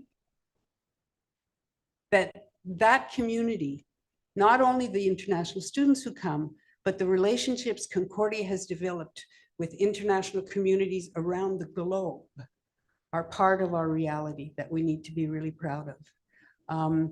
The work that was done with South Africa, building academic programs, joint academic programs with South Africa. Walter Sisulu came to visit with Albertine Sisulu and met with the rector, who then opened up opportunities for South Africans to come and for us to support what was going on in South Africa. And I was very lucky because I got to go as an international observer in the first free elections. That was my big perk. Anyway, there are a lot of faculty members who do international work, and our international student populations, I don't know what's going to happen now with what the Quebec government is doing, but that's just one community. We have students with disabilities, we have special things for them. We have student athletes. We have an amazing recreation athletics program, and we had a female hockey team who was so good that they had to go and play against students in northern New England, right? Because they were just beating everyone here. And the coach of that team, Les Lawton, is sitting right there. So, yes, sir. Congratulations. Yeah, teamwork. I just wanted to jump on the Iranian crisis and Iranian students. Also, when these students are here and how we can enhance their experience. And I've always, in the last 3-4 years before I left, I hired Iranian students who were in the Masters in Design program to become the graphic artists and videographers and photographers for dance productions. They've never seen dance in their own country. It's illegal. And people are persecuted for dancing. So people train in basements and it's very, illicit activity. So it was very interesting getting these young men to discover what this art form was beyond the political embargo in their own country and to develop a sensibility. And at the same time, I would support them in getting them to create their own work and get it seen in the galleries and produce work for the community. So I think I come back to this notion of mentoring, but we can't take for granted that what we're doing is available to everyone else where they are and where they come from. And I think that notion of just understanding one's privilege in relation to what other people are coming, they won't necessarily speak about what they don't have. I think it requires a kind of a sensibility and kind of taking time to do it properly so that people feel like they can become integrated in this society. And we talk so much about integrating people in this society. And I think there's a lot of different steps in which we can kind of just cover ground that is probably never made available to them. So that's very much part of what I feel is important for me as a faculty member, was to just share this knowledge, and encourage them to really extend beyond the institution. And they're all now producing and showing work, nationally and internationally. So I'm just going to pass it over to this. I think sorry. We have maybe a few minutes left for questions if we want to open that up from the audience. We could do that. Also, if anyone on Zoom has any questions, they could pop those into the chat also. Just raise your hand. We can bring a mic over.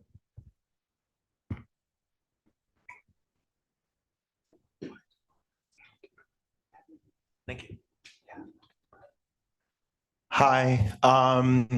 I wanted to bring in an issue. If it was mentioned, I must have missed it. I've listened to 3 of the panels now, and it's actually the chapter that just precedes yours, which I was relieved to see that it's not referred to as an affair or a riot, but a genuine, the word is protest. That was the subject of the film Ninth Floor, and I'm sure everyone has seen. If you haven't, you definitely should.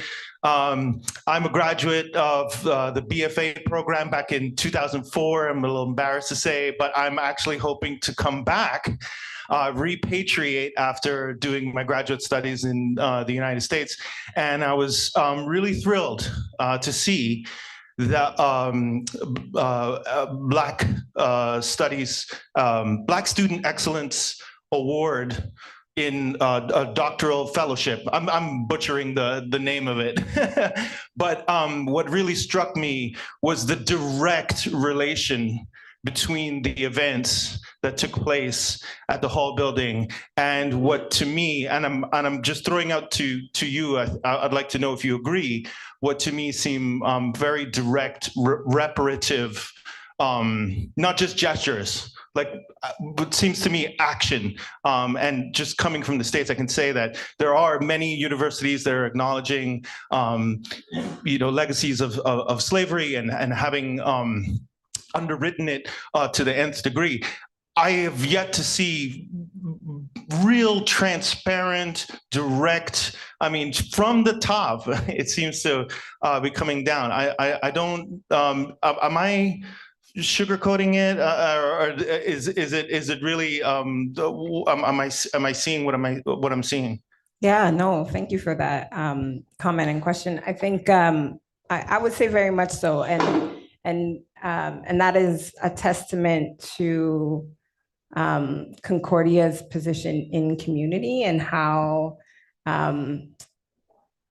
community has a voice here that you would maybe not see in other types of universities, right? And so I think that, you know, when you look at the task force, the president's task force on anti-racism at Concordia, when you look at the Black Perspectives Office, when you look at the NULA Student Center, a large majority of the staffing is are people who used to be students here, right? So people who know the history very well, who are engaged in community for and committed to the Montreal community for a very long time. And so the accountability is present on a daily. And I can say this because I carried the weight of that for a long time. And I'm very glad that I don't have that position at this moment, but you feel it constantly. And you are constantly reminded of how much you are in conversation with others, and that it is not just some sort of EDI project that needs to come in. And it's like, okay, so, you know, what do we have to get done so that we can do the bare minimum that is being asked of society in this particular moment, right? So, for example, the Black Perspectives Initiatives actually started in 2019. And now we know that that's important because 2020 is when a lot of performative work started. And so for things to happen prior to that is not to kind of like condone Concordia and say like, oh my God, there's such pioneers in anything that is touches Black community, but to say that there has been accountability since before that. And you know, and you'll see in our chapter that when we talk about these ways, we're talking about the ways in which the Black community, the Black youth community in particular, has claimed Concordia as their own, in the sense of not only like, I want to take ownership of the space, but I take responsibility for this space. I will come back and I'll do the work to make sure that it is a better place for those to come afterwards.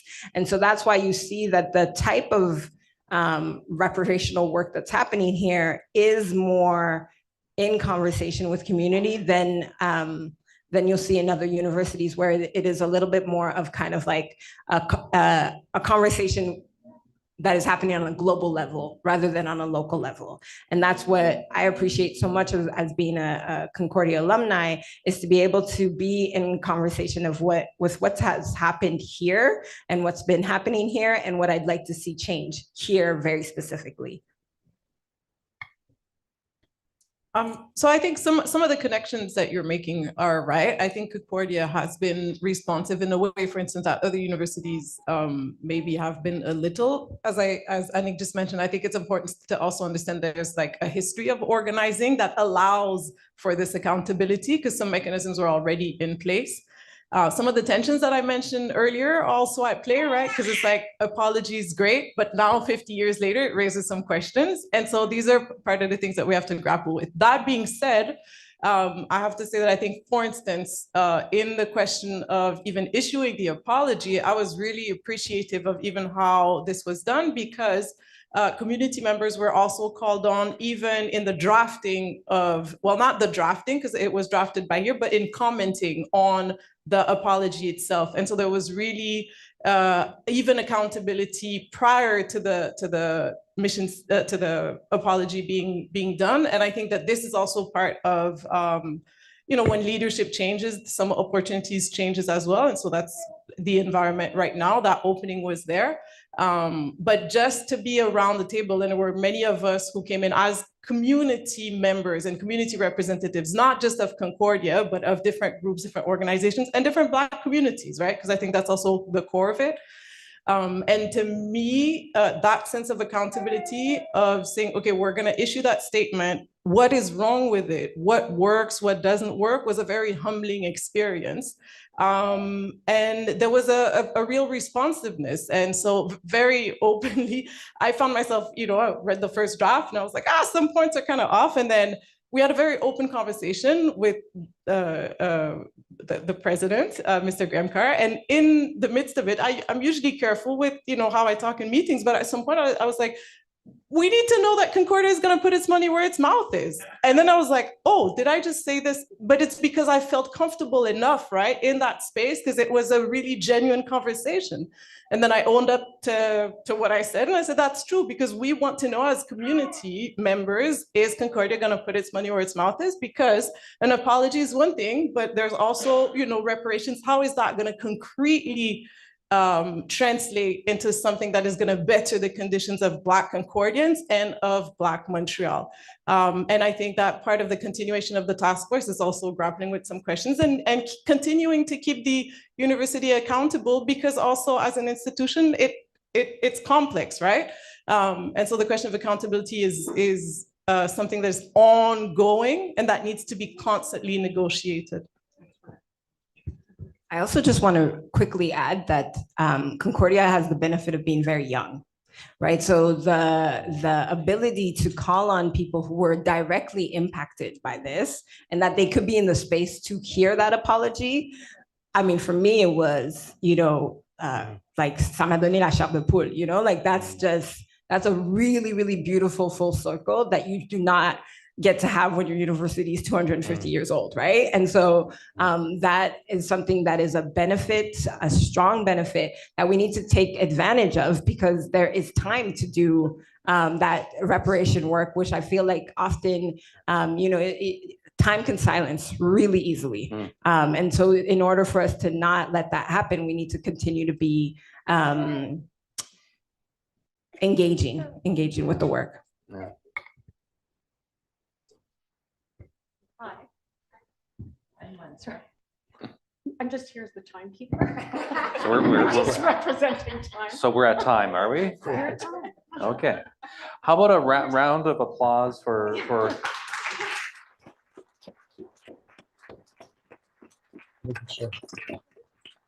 I think this has been a very genuine conversation, and I think the book is full of genuine conversations, and I think we'll have more genuine conversations during the launch itself. But thank you. I just love the flow, right? The dance. I often use dance in oral history. Like, it's a good interview is like a dance, right? And this has actually been a really beautiful dance. So, yeah. Thank you. Oh. Thank you all so much. That was a wonderful panel, and I think an amazing counterpoint to the one before about foundation. So thank you for taking the time to come and be with us. I also want to thank everyone here for coming and celebrating this public history project, all three parts of it. We hope you've gotten just like a little bit of a flavor of what's in the book. You've heard from 8 to 10 of us today, but there's 80 participants in the book. So you'll hear very distinctive voices. We're gonna kind of stay open so that you can still take a look at the book. The other thing I wanted to say was that Brendan and I would like to invite you all over to Reggie's, and we'd like to buy, in particular, the contributors a drink. So Reggie's Pub, if you don't know it, is just across the street, and it's I think it's oh, that I'm way. sorry. Yeah, sorry. Just across the I think street it's that way. It's that way. in the Hall building, and it's up on the second floor, just off of Mackay. So we welcome you to come over and continue celebrating the day with us. Yeah, I think it's that way. So, no, you already have a microphone. Oh, yeah. Sorry, I didn't mean to. No, that's perfect. I think, yeah, no, that's great. Thank you, everyone. Thank you to all our panelists. And our panelists earlier today, and everyone in the committee as well. Thanks again, Jason, who's back there, for his contributions, and of course, Steve Hine Thank you very much. That was a really great conversation. It was really, that felt like the book come to life. Really did. Thank you. Sorry, Jason's just waving at me from the back and saying, don't forget to remind people about the book that no one has signed back Oh, here. yes, please sign the book for the time capsule. So there's pens and, hopefully you've been inspired. Your memory's been jogged a bit, so you might be able to sign something in there. Thank you all so much. Thank you, Monika. Just a note to anyone joining us on Zoom. Also, thank you for joining us there. We will be closing up the Zoom and the live stream now, but just a reminder, this remains available on our YouTube channel if you'd like to revisit, like to share it.